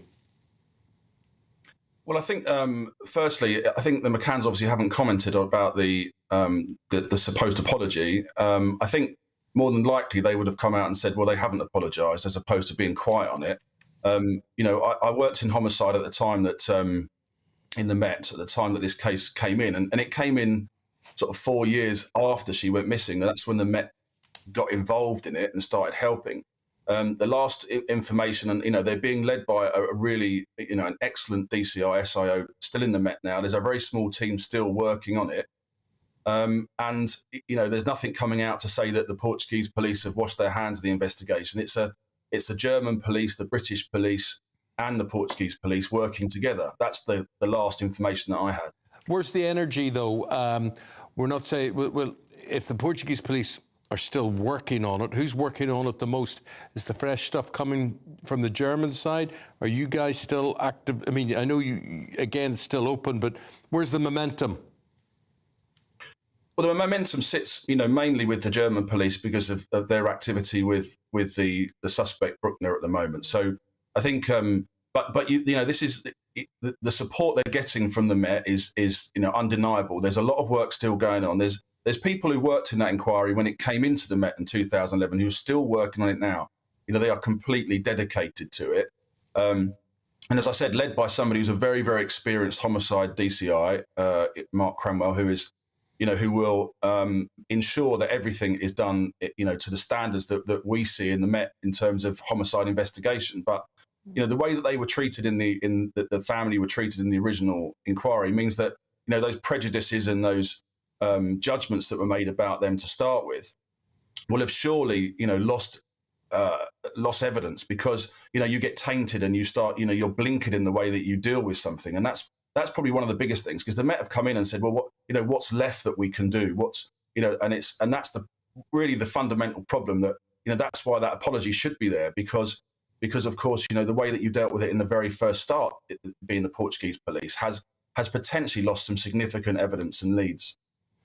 I thought it was interesting, Haynes Hubbard, who we spoke to there, the vicar, who knew the McCanns at the time of Maddie's disappearance, was talking in the present tense about Madeleine. He said she is 19 or 20 now, and that Kate McCann doesn't have pictures of her daughter growing up. And they were just pictured a moment ago in some of the pictures we were showing with a missing poster with one of those, modern sort of imaginations of what Maddie could look like. Is it your belief? Do you think that she is still alive, or do you sadly believe, she is long dead? I don't think any, I've led a number of homicide investigations in London, and, until you get actual proof that somebody is dead, then of course you shouldn't be thinking that way. That's why they are still active on the case, because there doesn't seem to be anything concrete to suggest that she is dead. I know that the German police, I think about in 2020, suggested that their belief was that she was dead. And this is the time that Bruckner became their key suspect anyway. And of course, so I think, in my opinion, and I think the opinion of the Met Police, and I don't know, but certainly the people that I know that work on that case before I retired would suggest that, until there is something that tells them otherwise, then of course this is an active inquiry for somebody that's still missing. Thank you very much indeed. Thank you. We'll leave it there. Simon Harding, Director at Specialist Crime Consulting Group. Weather update. Let's go to All Alex. important today. Morning, Alex Deacon here with your latest weather update from the Met Office for GB News. Storm Ciarán arrives tonight, and we have Met Office amber warnings in place for tomorrow for the strength of the wind across the south. We have Met Office yellow warnings in place this morning, a wet and windy start across the southeast and more heavy rain across Northern Ireland, so potentially more disruption here. It's a very different day today across Scotland, much wetter than yesterday, some snow on the hills. Further south, we'll see some brighter skies, some sunshine, but there will also be plenty of heavy showers blown along by a fairly brisk and gusty and chilly feeling wind. Then eyes down to the southwest. This is Storm Ciarán arriving tonight. The wind's really picking up in the southwest initially, and then the rain spreads into heavy rain spiralling around this storm system, likely to cause further problems because the ground is saturated, so further flooding. And then the winds really start to pick up, particularly on the south coast of England, but also into parts of southwest Wales. Parts of Scotland, Northern Ireland having largely clear skies through the second half of the night, allowing it to turn quite chilly here first thing tomorrow morning. But for most, tomorrow is all about Storm Ciarán, especially across England, Wales and southern parts of Scotland. We have a number of Met Office warnings in place for rain and the strongest winds initially in the southwest, but moving across the south coast, potentially damaging gusts of wind. We are likely to see some disruption from the storm system moving in. Please check the details of those weather warnings on the Met Office website. Batten down the hatches. It's always a bit nerve-wracking when these big storms roll in. Stay with us, lots more for you coming to you this morning from Katie Nichols up next. She's going to be talking to us about all things royal. Of course, the King continues his state visit of Kenya. In a world of dull and predictable radio and TV shows. Oh, hi. On Mark Dolan tonight, we've got big guests. We drill into the big stories of the day. The show adds up to a brilliant listening and viewing experience. Mark Dolan Tonight is the most entertaining current affairs show ever, and that's a fact. Join me, Mark Dolan, Fridays and Saturdays from 9, Sundays from 10. Only on GB News, the People's Channel, Britain's news channel. There's only 3 people you can trust in life. Your doctor, your lawyer, and your nana. I'm not sure. So join me, Nana Aquare, at 3 p.m. every Saturday and Sunday, where we discuss the biggest topics of the weekend. Be ready for battle. Could you be quiet? What is this? It's my new teeth. It's your new teeth. I don't bite. Well, not without a good reason. Always honest, always fun. Every weekend at 3 p.m. on GB News, the People's Channel, Britain's news channel. So Jubes & Co, we tackle the issues of the day with real, robust debate. Both sides of the fence, battling it out with me in the middle with my forthright opinions and views. And often really interesting things happen because you start with a position and then by the end of the debate you find actually, well, I might not have thought about that one. What we need in this country is 2 new political parties. You should maybe think about doing a 2024 calendar. I'm Michelle Dewberry and I'm keeping you company right through until 7 o'clock this evening. GB News, the People's Channel, Britain's watching. Join us every night on GB News at 11 p.m. for Headliners, which is 3 top comedians going through the next day's news stories, which is exactly what you need, because when the establishment has gone crazy, you need some craziness to make sense of it. Headliners. You don't have to bother reading the newspaper. We've got it covered for you. Every night at 11 p.m. and repeated every morning at 5 a.m. We won't send you to sleep like some of the other paper review shows out there. So join us 11 p.m. every night on GB News. The People's Channel, Britain's news channel. GB News, unlike other broadcasters, isn't obsessed with the London-Westminster bubble. We think there's a nation beyond the M25, and that's why we talk about the issues that matter across the land. Join me on State of the Nation, 8 to 9 o'clock, Monday to Thursday, on GB News. Daisy's listening, and you should too.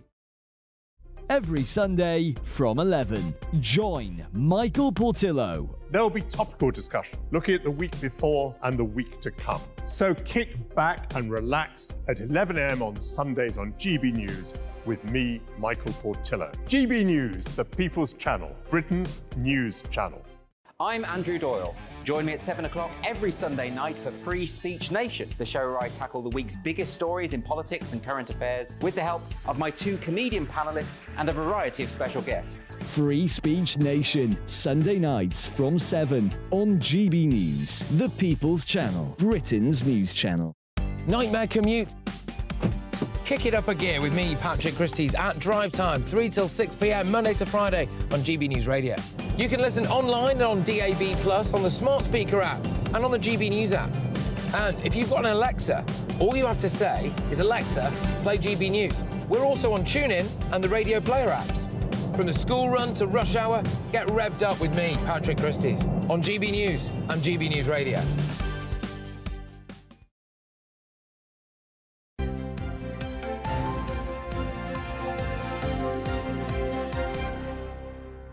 Just going to bring you latest pictures and bring you up to date with the King and Queen. 4-day state visit to Kenya today, and it's been overshadowed by calls for an apology for abuses committed during British colonial rule.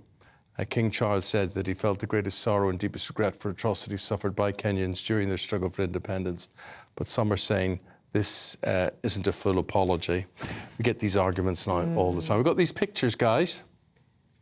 Right, these pictures are coming, these are the latest pictures coming in from Nairobi. Yes, Queen Camilla has been seen out and about this morning. She's been meeting with members of the public at the Kariakor Commonwealth War Graves Cemetery during the state visit. You can just make her out. Oh, that's the King, in fact, this morning, shaking hands and greeting people. We believe Queen Camilla has been out and about as well. You look terribly nice, you look very, very well. You ever spoken to him? I've not... well, yes, I have. An informal chat, not sort of a formal one, as a reporter. He commented on the microphone I was holding. I thought he had very good new sunglasses on, Katie Nicholl, who's here as our royal expert on these things. Did you see these sunglasses that he was wearing? These were definitely Do you know what? non-traditional. The King really knows how to rock a good pair of sunglasses. He usually goes for a sort of a Ray-Ban look, and actually in the past you've seen him and Camilla matching their sunglasses together. I think every part of this royal tour has been carefully coordinated, and I'm sure the one thing he was in charge of was selecting the right sunglasses, but he always manages to look on trend. He always rocks a double-breasted jacket. But, you know, on a more serious note, I think just you referenced that speech in your intro. It wasn't an apology for the suffering during the emergency back in the 50s, of course, during the reign of his late mother, who he acknowledged also in that speech.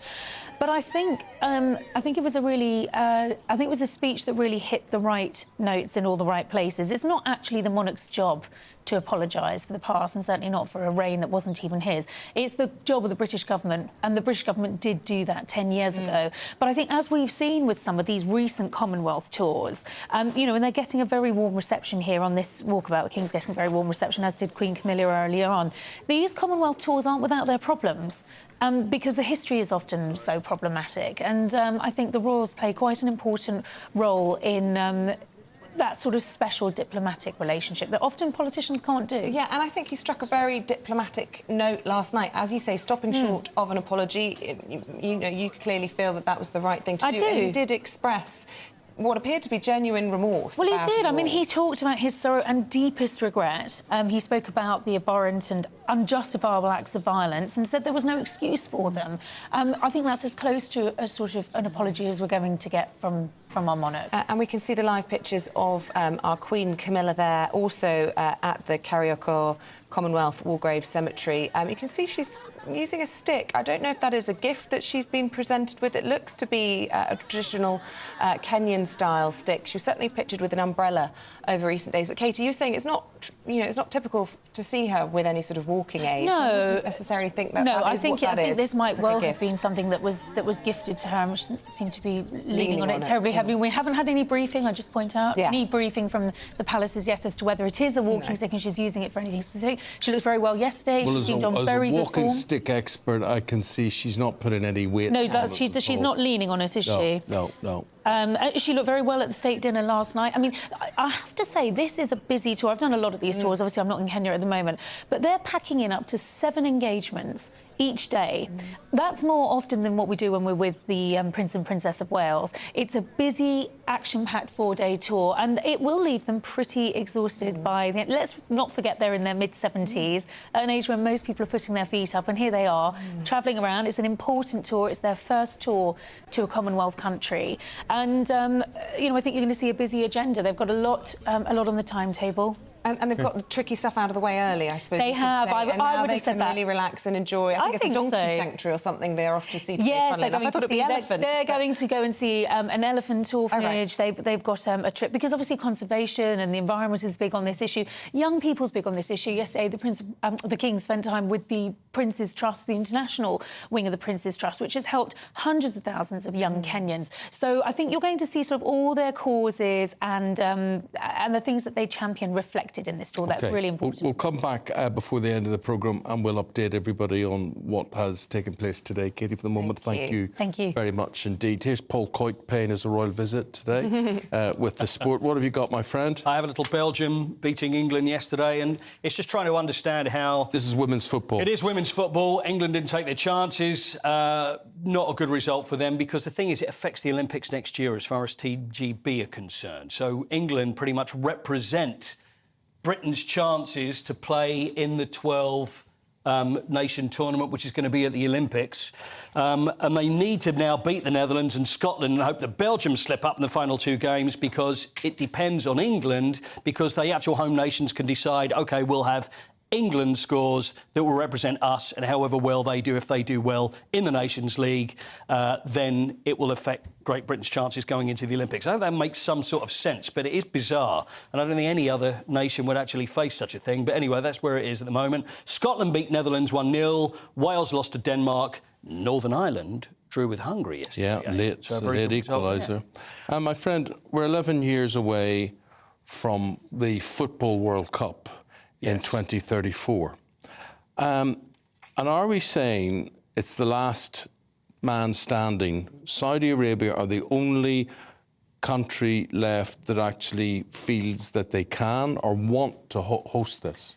It's a bit of that, but also FIFA, without doubt, and Gianni Infantino would love Saudi Arabia to host this. You know, he's very close to the Saudi Arabians, and the way that it's been done, it's interesting, because it was firstly said by FIFA the only countries that are allowed to apply to host the World Cup that year are from Oceania and from Asia. So that narrows down the field quite a lot. Now, on October the 4th was when they said, look, the bids have to run concurrently with the World Cup before, because they've got to get the bids in.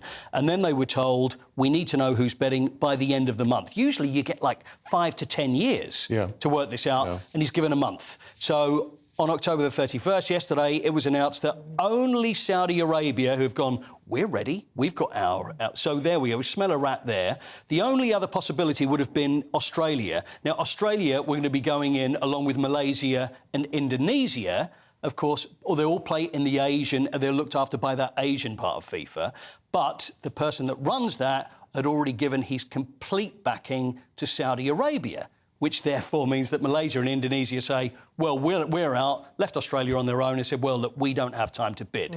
So to cut a very long story short, there's only one bidder, and that is Saudi Arabia. And are you happy about that? I mean, it's not the Winter World Cup, probably, with all the heat. Exactly, not only the heat, but then what they do have to go through. Now, Saudi will have to undergo FIFA's stringent human rights tests. And I wonder how that's going to go. Well, this is the ultimate in sports washing, isn't it? And there's no point anybody losing sleep over whether a Saudi Arabian backer is going to take over your team, whatever that team is, because FIFA don't care. So they don't care. Why should any fans care? And if they've got this stringent test, I think they'll probably go, you know what? I think everything's fine over there. You're going in the right direction, so I'm sure we're happy to have it there. There's explain this one to me. So Rory McIlroy, Tiger Woods, big mates, now business partners, and they've launched golf's latest venture, which is the High Tech League. And the thing about the High Tech League is...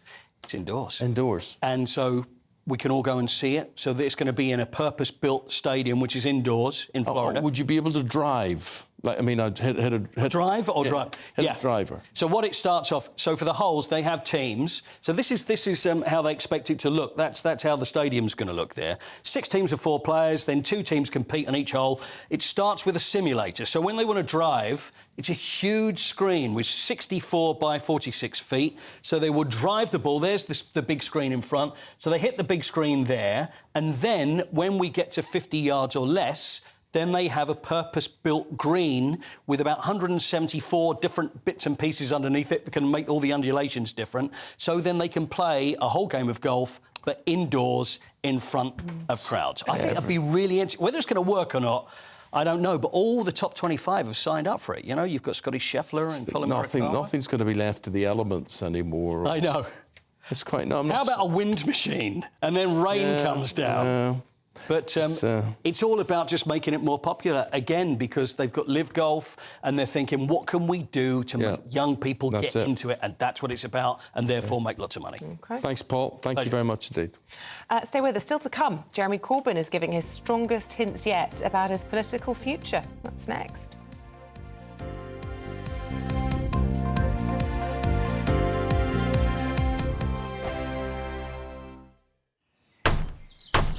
Who is it? We're here for the show.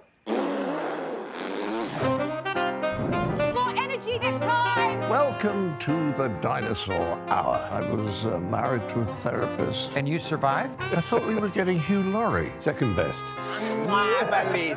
You interviewed Saddam Hussein. What's that like? I was terrified. I'm playing strip poker with these three. Oh! No, thank you. My CDs need to be put in alphabetical order. Are you going to be problematic again? The Dinosaur Hour. Sundays at 9 on GB News. What you get for breakfast is something that, if we do our jobs right, you will wake up to news that you didn't know the night before. It's a conversation. It's not just me and Eamonn. We want to get to know you, and we want you to get to know us. From 6, it's Breakfast with Eamonn and Isabel. Monday to Thursdays on GB News, Britain's news channel. People in Britain, they love free speech, but they also love fair play. I don't care if I'm speaking somebody from a trade union, from the Labour Party, somebody from the SNP. And I think the viewers like to see that actually we can challenge one another, but in a positive way. We think we ask the questions that people want to ask, and often we ask the questions that we wanted to ask in Parliament but never got the chance to ask. So join us every Saturday, 10 a.m. till noon on GB News, Britain's news channel. Nightmare commute. Kick it up a gear with me, Patrick Christie's at Drive Time, 3 till 6 p.m, Monday to Friday on GB News Radio. You can listen online and on DAB+, on the smart speaker app and on the GB News app. And if you've got an Alexa, all you have to say is, Alexa, play GB News. We're also on TuneIn and the Radio Player apps. From the school run to rush hour, get revved up with me, Patrick Christie's, on GB News and GB News Radio. Tired of the usual focus-tested, pre-prepared Westminster runaround? Well, so am I. So you want higher taxes? Is your department to blame for this? Are you rethinking this policy? Every Sunday at 9:30, I'll be sitting down with those in power to get the truth about the issues affecting you. Let's be honest, we've known about the cost pressures of this project for years, not months. That's the Camilla Tominey Show, a politics show with personality. On GB News, the People's Channel, Britain's news channel.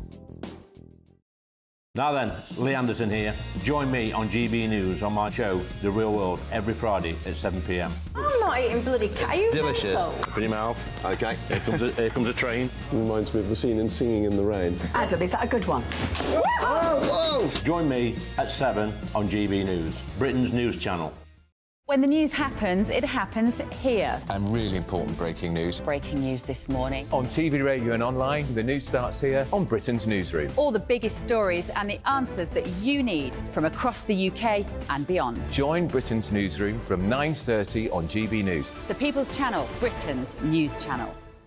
GB News, unlike other broadcasters, isn't obsessed with the London-Westminster bubble. We think there's a nation beyond the M25, and that's why we talk about the issues that matter across the land. Join me on State of the Nation, 8 to 9 o'clock, Monday to Thursday, on GB News. Daisy's listening, and you should too.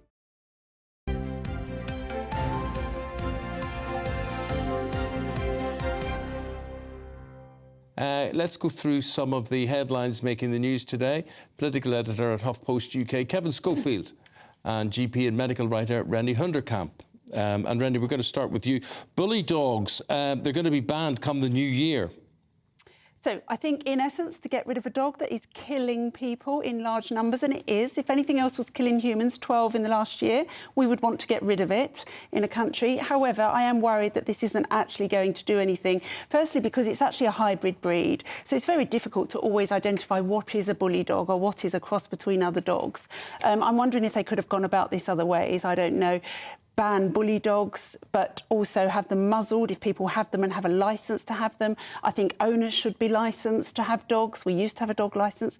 Let's licence the owners. Let's make them go on courses on how to actually handle dogs. Let's just work on education as well. But I think we have to do something. So, in essence, it's better than nothing. You can understand that. Why then are there always people who object to this, who think, this is an invasion of my human rights, and, you know, we should be able to do this. If it looks like a bully dog, it smells like a bully dog, it barks like a bully dog, and bites like a bully dog, it's a bully dog. Yeah, and then it has to go, it has to be neutered. Also, I was really amazed that they're going to give people £200 if they have their bully dog put to sleep, which I find really odd. Don't like that. I don't like that either. I think Paired euthanasia. Yeah, it's really weird. It just doesn't sit comfortably with me. But this argument, you know, it's not the dogs, it's the owners. It's the same argument that they use in the States about it's not the gun, it's the owners. They still kill people. Yeah, OK. Kevin, Rishi Sunak has got to exercise himself of Liz Truss and Boris Johnson. Why is this? Well, so he's trying to paint himself as the change candidate. He's talked a lot about how if you support change in this country, you've got to support Rishi Sunak because he's different from what's gone before and he's different from Keir Starmer as well. However, Danny Finkelstein, who's a Conservative peer, and also Peter Mandelson, who doesn't know a thing or two about winning elections, to be fair to him, have both said that what he needs to do is tell the public, admit that Boris Johnson was a disaster, Liz Truss was an even bigger disaster, so I'm the change. I won't be like them, I'll be different. I don't think he he's can done do that to an extent. I mean, he made it quite clear, even when he was Chancellor to Boris Johnson, you know, he started just before the toppling of Johnson, to distance himself, perhaps undermine him in a few of the public things he said. I remember specifically him saying, I wouldn't have done it that way, or whatever. Yeah. You know, I do think he has where he can distance himself from... Yeah, I think what they want him to do is to go further, basically, and just completely criticise them and distance himself from them. He's gone as far as he could, but the problem he's got is he's got to manage his party as well, and a lot of Conservative MPs and members still like Boris Johnson. And Liz Truss? Maybe like, although, yeah, you're right, because at the Conservative Party conference I was there and she got treated like a returning hero, which was amazing. So I don't think, in practical terms, he can actually do it because it would create turmoil within his party. So he's a bit trapped, really. I mean, perhaps he's just got to accept that he's not going to win the next election. It certainly looks unlikely. I mean, nothing at the moment seems to be shifting the polls. 20 points, really, Labour are ahead, exactly where they were when Liz Truss went. So 12 months down the line, no change. We've got another 12 months, I think, to the election. So you never know what might happen, but at the moment it seems highly unlikely. Renee, if Rishi Sunak isn't a threat to Keir Starmer, is Jeremy Corbyn? Well, isn't this a brilliant headline? I'm here forever. Corbyn gives the strongest hint yet that he may stand against Labour. I think Corbyn is your typical woman-scorned analogy, that, you know, he feels very hard done by. He has a very strong seat in North London, and he's now trying to decide, will he run against Sadiq Khan, which will absolutely scupper Sadiq Khan's chance of getting back into power, but also Labour's, because it will split that vote. Or will he stand as an independent in his Islington homeland? And apparently he's very well liked in Islington. So I think Keir Starmer is just sitting there hoping that Jeremy Corbyn goes away, and he almost probably hopes that he goes to the London mayor, I think. Jeremy Corbyn's not the future, though, Kevin, for Labour. No. The future for Labour is someone like Andy Burnham, one would have thought. Well, I think that's a long way off. I mean, he's got to be an MP first. Yeah.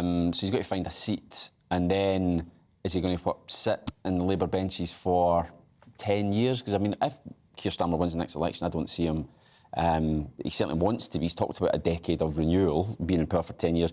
Is Andy Burnham really going to want to hang around and wait? And also, there's a lot of people say that the next Labour leader should be a woman, because I've never had a woman. Yeah, but it's not going to be Angela Rayner either, is it? That's the trouble. I mean, I think Angela Rayner is very talented, very good, but women don't like her. Most people are frightened by her. I mean, I'm talking about the general populace out there, and I feel sorry for her because it just ain't going to happen for her, I don't think. No, but there are other. I mean, she's not the only woman. There's Rachel Reeves, obviously. Yes. Bridget Phillipson's another one. She had Education Secretary. Very highly thought of. Cooper? Yvette Cooper might. I mean, she's tried before and failed. You never know. So yeah, I think Andy Burnham would like to. Yeah. Despite all the times he criticises Westminster every chance he gets, but I think he's never actually ruled out going for it again. Although he's tried twice and failed as well. Yeah. So perhaps. Who else? What other men within Labour? I think some very credible, some very good people. West Street. West Street is the obvious one, really. Yeah. I mean, Wes would definitely want it. What about John? Yes, I can't think. Ashworth? No, there's another one that you always like as well. Oh, God, it's gone from Jonathan my head now. Ashworth. Jonathan Ashworth. Jonathan Ashworth, yeah. I mean, John, yeah, he's been a bit of an outside bet, I think. I mean, he's good on shows like this. He comes on. Very good. He's very good communication skills. Attack dog against the Tories. Whether he's... But that's why, I mean, I'm just getting to the point where I think Corbyn, really, he's so had his day. Oh, yeah, he has, but he can definitely cause a lot of mischief. I think he's had his day, but I think he can cause a lot of damage and mischief, and I think Keir probably does want him to go away quietly and retire. I think But you're he's right. not going to do If he was that. to stand to be mayor, that would, I think, would scupper Totally. Sadiq. And Sadiq is already facing a really difficult challenge, actually, because of the electoral system. The Middle East conflict plays out will be key to how successful Jeremy Corbyn ends up being, because, of course, in the past he's been, you know, massively controversial, wrong side of history, most people would say, and, you know, whether or not he can navigate the next few months of what's going on there. Yeah, but I mean, I think that voter base in London don't think he's on the wrong side. Yeah, the people that supported him before will absolutely support him on this one. And if he was to stand in that in his seat against an independent, that'd be some election to cover. Here's a story I am so glad has not gone away. This is in the Express. They're reporting this today. Renee, 5 men. They abused 2 girls in Rochdale nearly 20 years ago. What has happened to them? So this week they actually were found guilty in a court. So this trial has been rumbling along slowly, 5 of them, and they've been jailed between them for more than 70 years. Good. These girls were 13 and 14. There was a leader of this gang, Mohammed Ghani, and 4 other guys, and these girls were passed around. They were vulnerable, like pieces of meat, the judge said. And it's taken 25 years for this to come to court again, when one of the girls went to a parenting class and realised that she had been sexually abused. And the problem in Rochdale was that because these men were mainly of Asian descent, the police were scared to actually tackle it. Yeah. Well, tackled it. It's been 70 years then for the 5 of them. Kevin, this is a great story. So we're coming up to this awful night of the year, Guy Fawkes night, and animals and what it does to whether it's horses or cows or dogs, cats, whatever.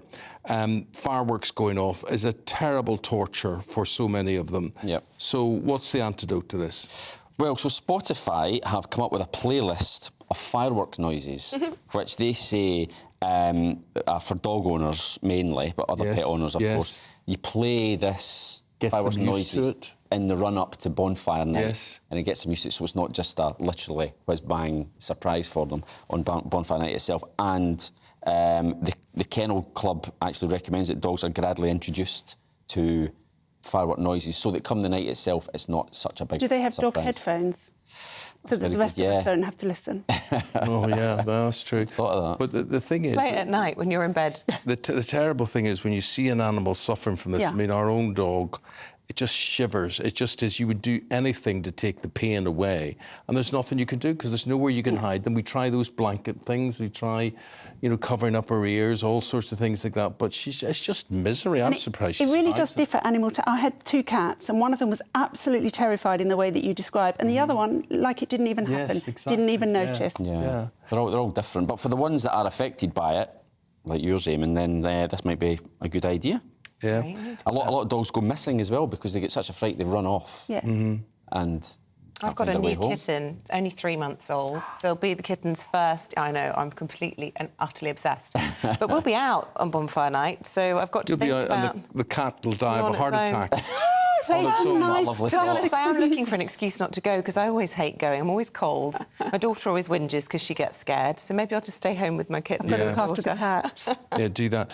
Were any of you bothered by trick-or-treating last night? People like Isabel coming to your door. Yeah, I had you to went go out as and well. about. I did. 7-year-old, yeah. Oh, it was fun. Were you received well at people's homes? So where we live, if somebody's got a pumpkin outside their house, then they're playing. Yeah. So you only knock at the houses that say they want to be bothered. Well, we didn't have a pumpkin outside. Did you get nor did we have bothered? any yes, we did. Oh. Yes, especially there was me trying to go to bed at 7:30 and the dog barked again at somebody at the door or the bell rang.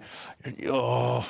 So, and were you answering the door at all, or did you just ignore it? Just throwing buckets of water out of the upstairs window. I think they did it because they think that's where grumpy old Holmes lives. Stop. It'll be, I'd have had a shotgun, I'd have fired it off into the air. We ended up on our little route at my mum's house because she was looking after the kids during half term, and the kids came to the bucket that she had of sweets, and they put their hand in, they went, "Oh no, thanks."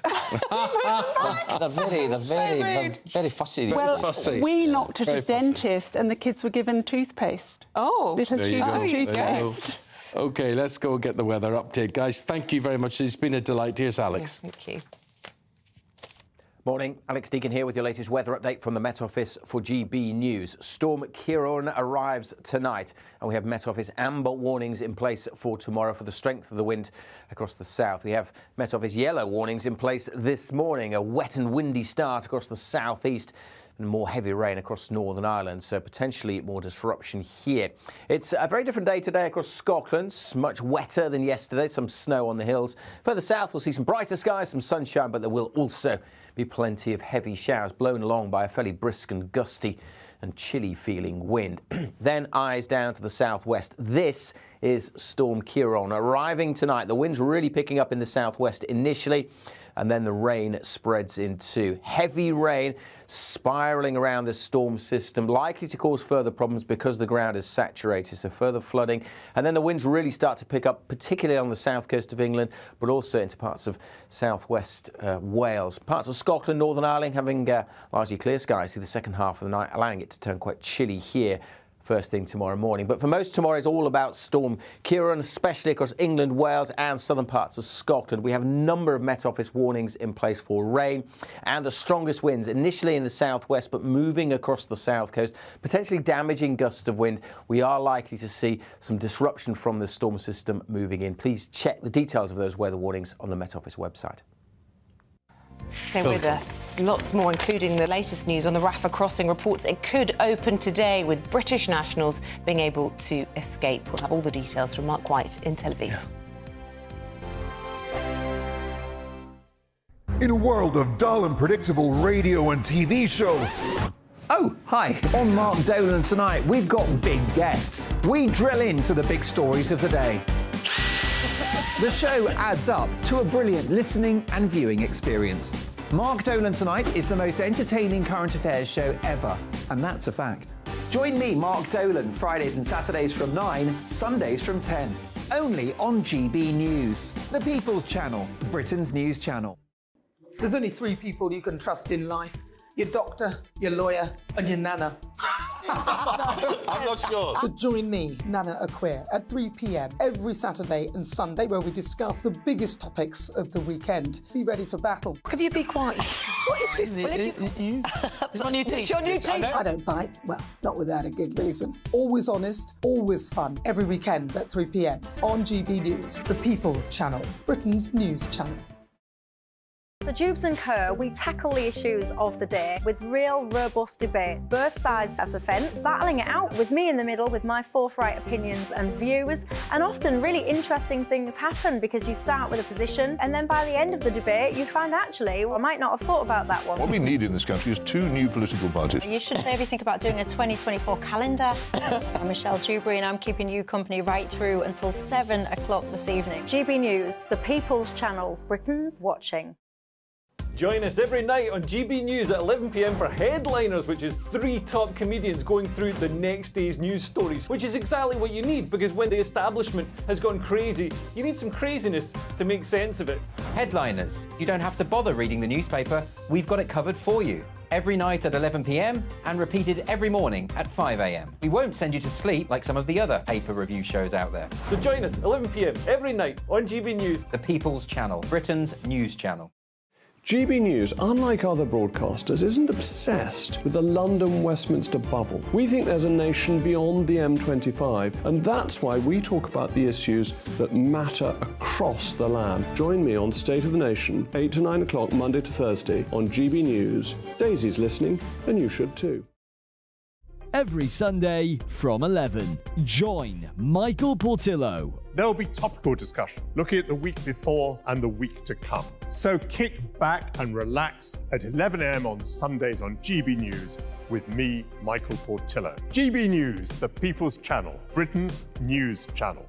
I'm Andrew Doyle. Join me at 7 o'clock every Sunday night for Free Speech Nation, the show where I tackle the week's biggest stories in politics and current affairs with the help of my 2 comedian panellists and a variety of special guests. Free Speech Nation, Sunday nights from 7 on GB News, the People's Channel, Britain's news channel. Nightmare commute.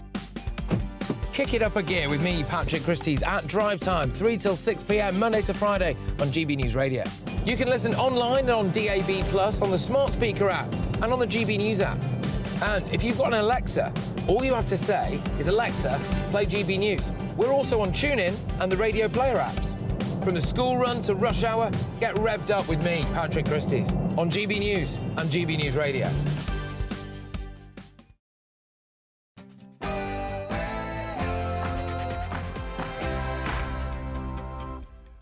Coming up to 9 o'clock on this Wednesday, the 1st of November. Nice day, new month for you. Right, you're very welcome to breakfast with Eamonn and Isabel. November, I like it. It's the new month, November.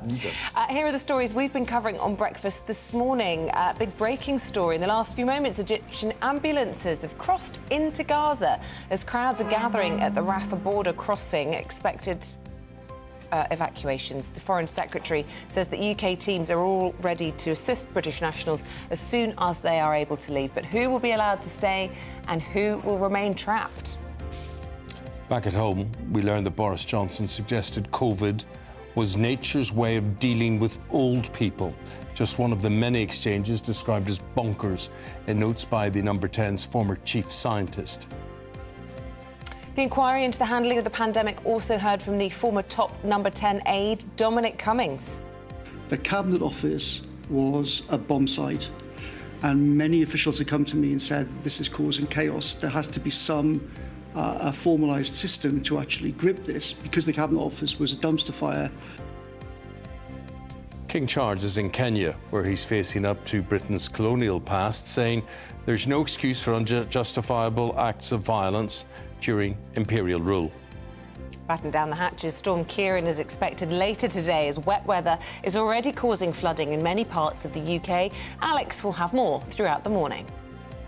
Storm Kieran arrives tonight, but even before that, there'll be heavy downpours around today. Plenty of Met Office warnings in place for the heavy rain and amber warnings in place for the strength of the wind, potentially damaging gusts tomorrow. Join me later for a full forecast. Alex, thank you very much indeed. And that forecast is vital because you'll have to know when Kieran will hit shore. We reckon sometime this evening. Yeah, Jersey Islands looking particularly, Channel Islands looking particularly vulnerable. So keep in touch, let us know how it's going where you are, and keep your thoughts coming in. We've really enjoyed all of your emails. The worst storm of my life was off the coast of Guernsey. Really? Yeah. On a boat? On a boat, on a for the Admiral's Cup, an Admiral's Cup. Oh, where I was no. part of the crew.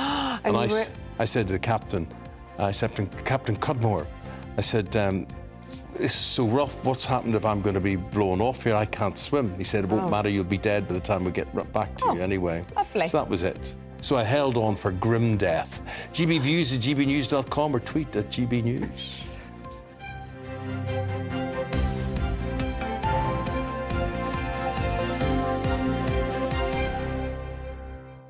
Some big developments this morning. All eyes on the Rafah crossing. That's the crossing between Gaza and Egypt. And we can bring you up to date on all of that with our security editor, Mark White, who's in Tel Aviv for us this morning. Good morning to you, Mark. We understand from the Foreign Secretary that today might be the day that the many, many British nationals who've been trapped for the last 3 weeks in the Strip could well, at least some of them, be getting out.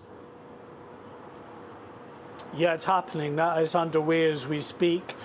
Quite a number of foreign nationals have gone into the buildings there at the crossing to show their passports, other identification, to get protests. There are Border Force officials who are there that have arrived from the UK to help with the processing of British nationals who are in Gaza.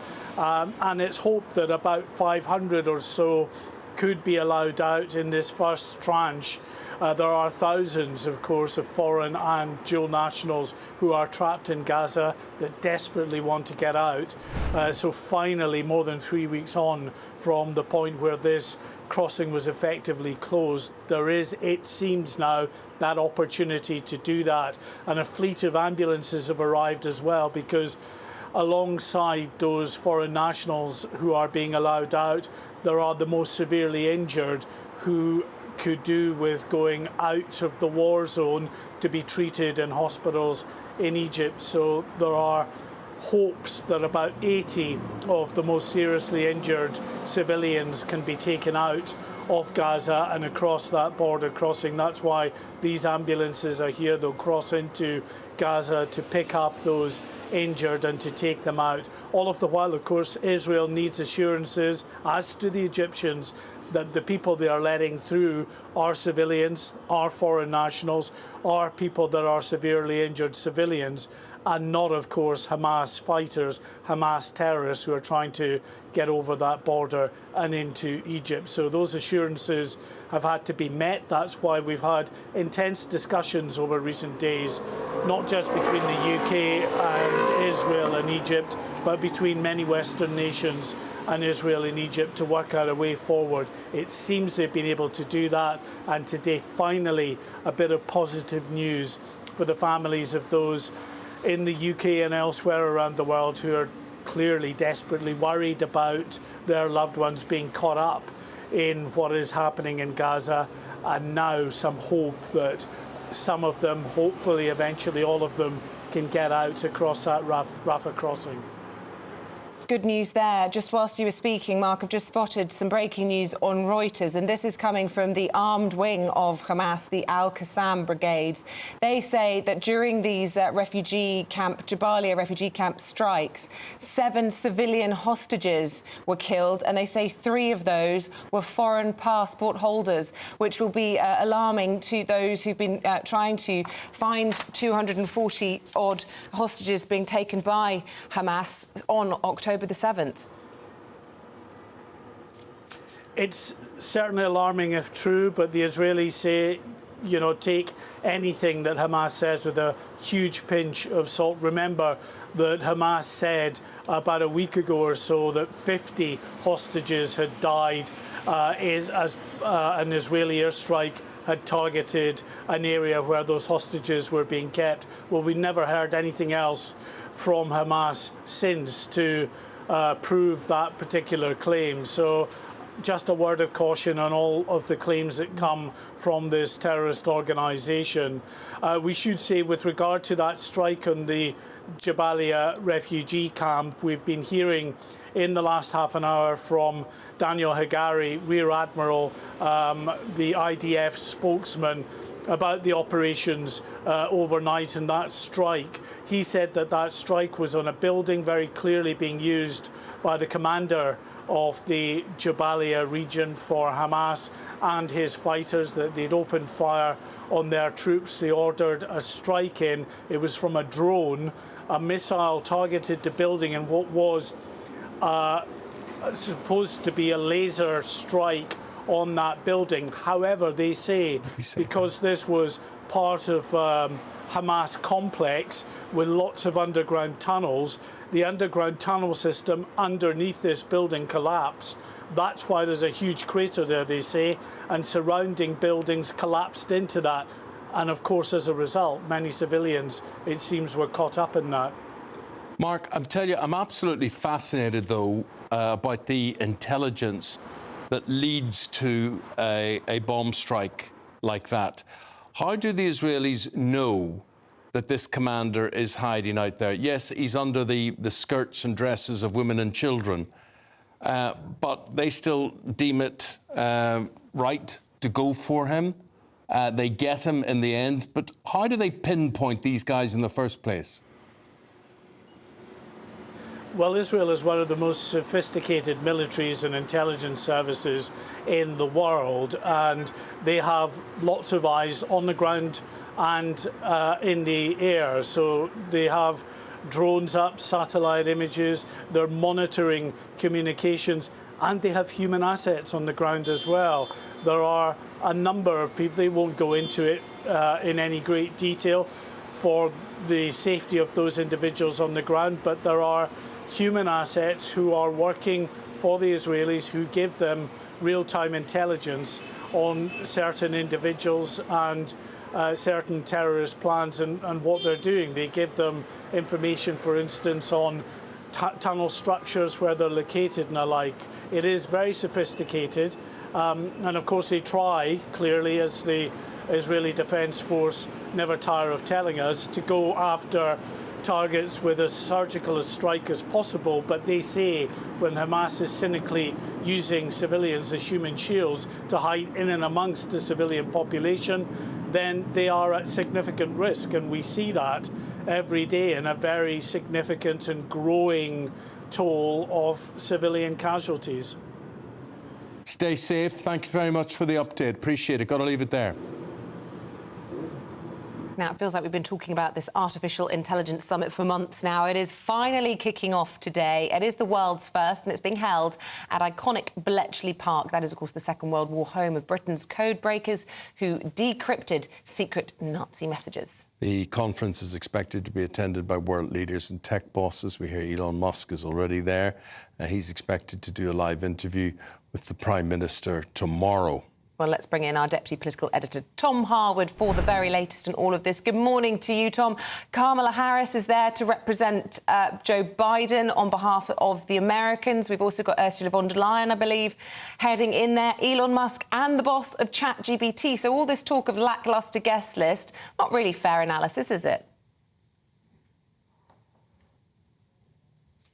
From most major countries are here over the next 2 days, although the leaders of those countries aren't necessarily. And in the case of the Americans, of course, it's the vice president. In the case of many other countries, it's the digital ministers. But that, of course, really speaks to the technical specialisms of this summit and what's going to be discussed at these plenary sessions, at these breakout sessions across the course of these next 48 hours is at a deep technical level. So perhaps that is why it is more important that digital ministers speak to those bosses of those 7 large AI companies, the ones that are really at the forefront of AI, that are bringing those next generation systems we're expecting to come online next summer. That's what this conference is most concerned about, the frontier level of AI and what might not be capable, what it might not be capable of doing now, but what it might be capable of doing in perhaps 6 months' time. That's the risk factor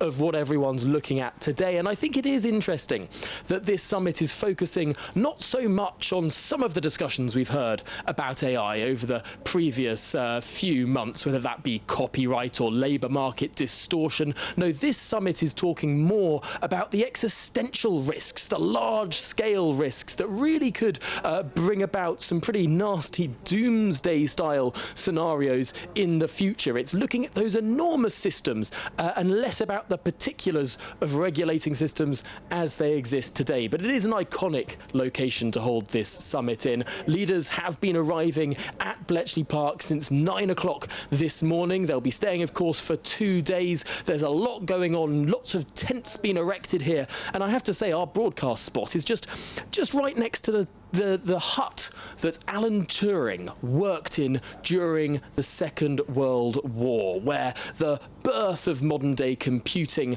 occurred. It's an iconic location for what could be an incredibly seismic and long-term summit. Thanks, Tom. Thank you very much indeed. The Alan Turing thing always disturbs me, because you look and you think there was a man, absolute genius, could well have won us the war. With what he discovered with the Enigma code machines, but yet absolutely castricized, absolutely made to feel a pariah because he was gay, and I think it was illegal then. And he was imprisoned, wasn't he? Yeah, and I think then he killed himself, didn't he? He was imprisoned, he killed Terrible, himself eventually terrible. there. And now we all say, oh, what a hero, what fantastic, would have been in enlightened times. There's a certain amount of irony and sadness with all of that. Britain's Newsroom, coming up at 9:30. We've got Mr. Andrew and Miss Bev. And what are you guys doing? Can I just say on Alan Turing, they chemically castrated him. Did they? They Did did. they? They did. The great hero who slowed down. The war ended quicker because of what he did on the Enigma code. And what did Churchill do to help him? Nothing. Nothing. He was caught having sex with a man in his own home, and it was illegal, and that's what they did to him. And he killed himself a couple of years later. Blimey. Awful.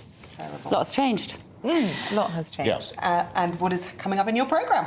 Well, there's a few interesting things to talk about today. Do you remember the campaign for ticket offices? Yes. To keep people in them and not lose the ticket offices. That's the best decision in ages. It's triumphant, Eamonn, and we are going to be celebrating that on the We show are. today, because I think we have a little bit of credit to take for that, particularly GB News, who don't kill cash as well. Exactly. It was a madness, and for the Secretary of State for Transport, who most people have never heard of, Mark Harper, has intervened and blocked it, and good, quite right. Brilliant. And also the COVID inquiry.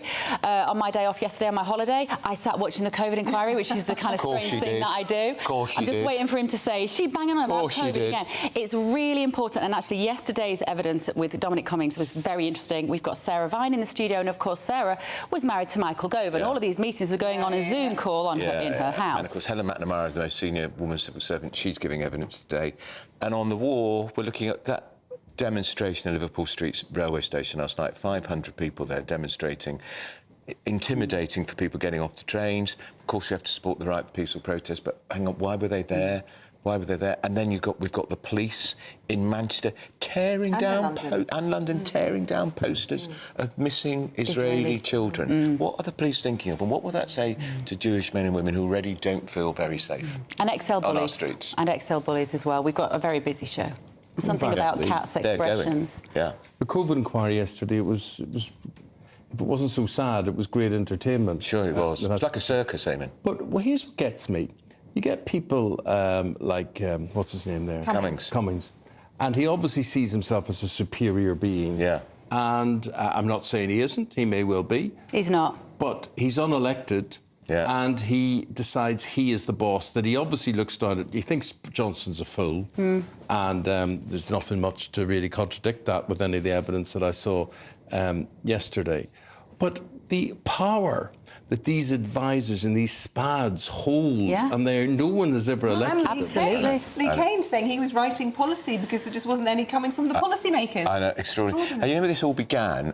Back with Tony Blair, when he brought in two people who specialised, called Alistair Campbell and Jonathan Powell, who wielded so much power they could sack cabinet ministers, and cabinet ministers jumped to their every whim. And it's been like that ever since. Theresa May had, what were they called? Nick and Fiona, remember? Yes. They ran her lives. Resign as well. They had to resign too. Far too much power. Yeah, so we're going to be analysing that. We've got Molly Kingsley coming in, and of course children weren't even in the frame of reference for the COVID inquiry until Molly forced Baroness Hallett to include implications of lockdowns on children, which, as we know, have been enormous. Question is, would we be in any better position if it all happened again? I doubt it. Well, that's why it's important, and that's why this inquiry is absolutely critical, because when we get the next pandemic, which we will have, we need to be in better shape, and we need to have, an understanding of what we want that experience to look like for everybody and who's making the decisions. OK. Guys, thank you very much. Look forward to it. Stay with us, though. We've got one more element for you. We're focusing on the King and Queen in Kenya. All the latest from Nairobi with Katie Nicholl. Back in a moment.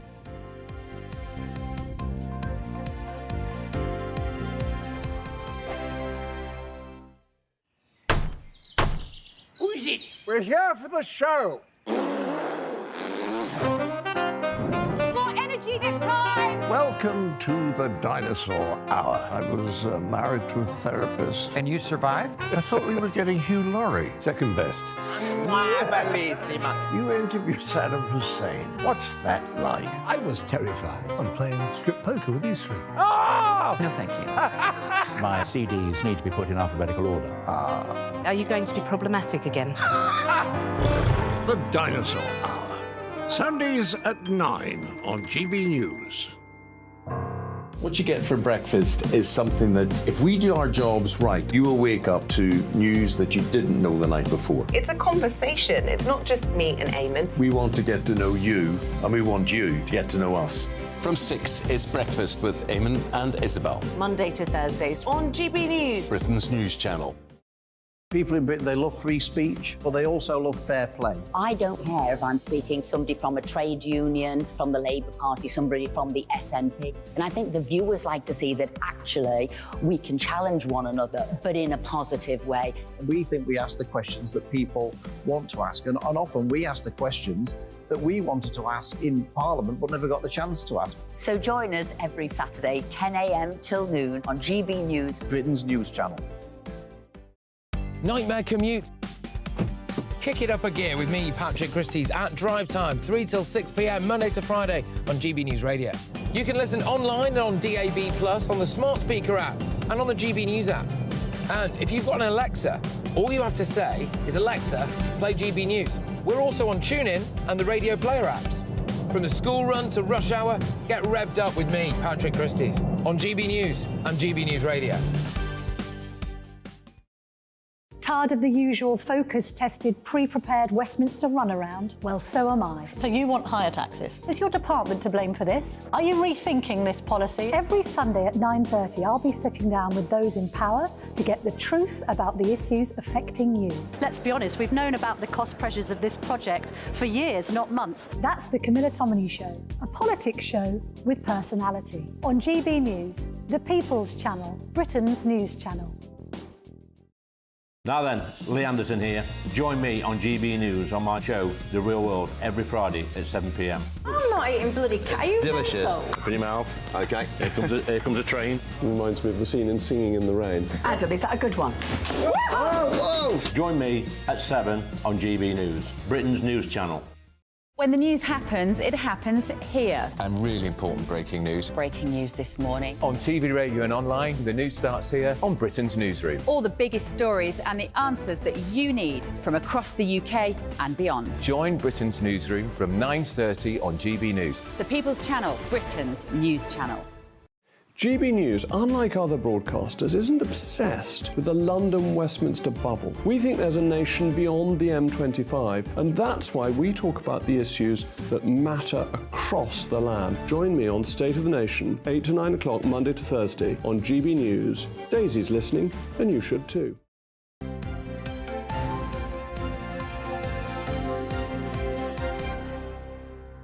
The King and Queen are continuing their state visit to Kenya today. It's going to last 4 days, overshadowed by these calls for an apology for abuses committed during British colonial rule. Yes, last night in a speech, King Charles said that he felt the greatest sorrow and deepest regret for atrocities suffered by Kenyans during their struggle for independence. But some are saying that this doesn't amount to a full apology. But you could say Katie Nicholl, Royal Editor of Vanity Fair, that actually he got the difficult stuff out of the way and now he can have get all the interesting and all of the sort of pet projects at the top of the agenda now. There are some pet projects, including elephants and donkeys, coming up later on today, so you're going to get some great photo opportunities.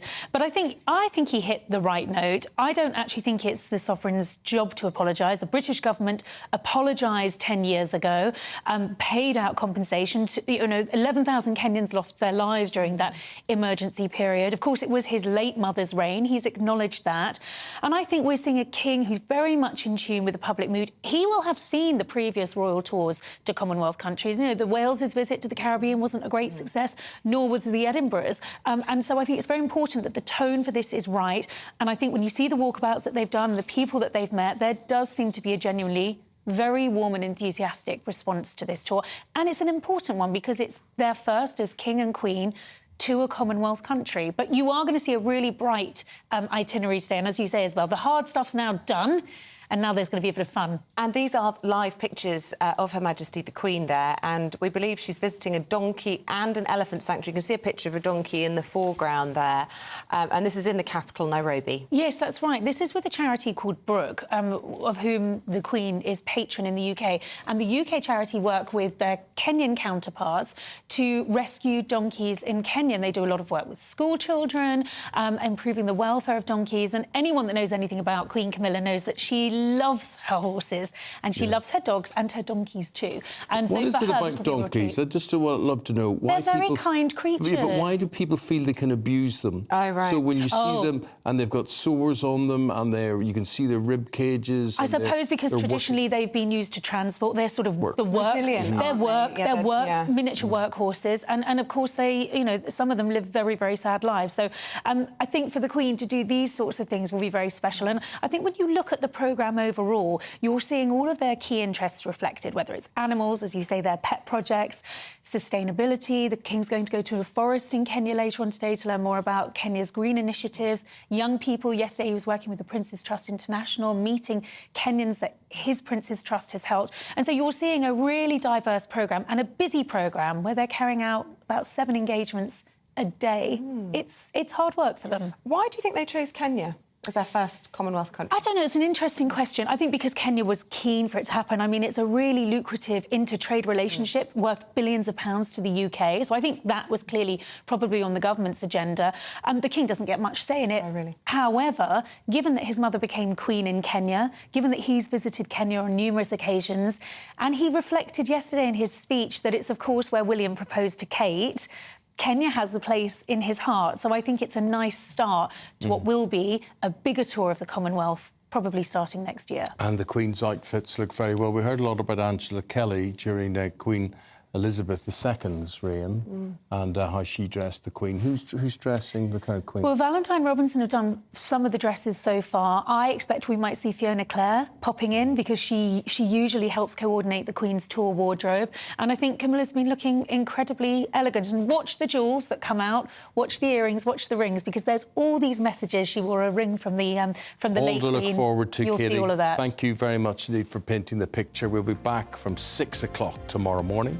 Up next is Britain's Newsroom with Andrew and Bev. Morning, Alex Deacon here with your latest weather update from the Met Office for GB News. Storm Ciarán arrives tonight and we have Met Office amber warnings in place for tomorrow for the strength of the wind across the south. We have Met Office yellow warnings in place this morning, a wet and windy start across the southeast and more heavy rain across Northern Ireland, so potentially more disruption here.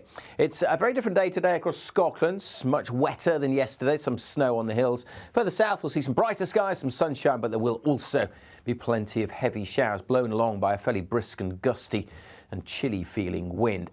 Then eyes down to the southwest. This is Storm Ciarán arriving tonight. The wind's really picking up in the southwest initially, and then the rain spreads into heavy rain spiralling around this storm system, likely to cause further problems because the ground is saturated, so further flooding. And then the winds really start to pick up, particularly on the south coast of England, but also into parts of southwest Wales. Parts of Scotland, Northern Ireland having largely clear skies through the second half of the night, allowing it to turn quite chilly here first thing tomorrow morning. But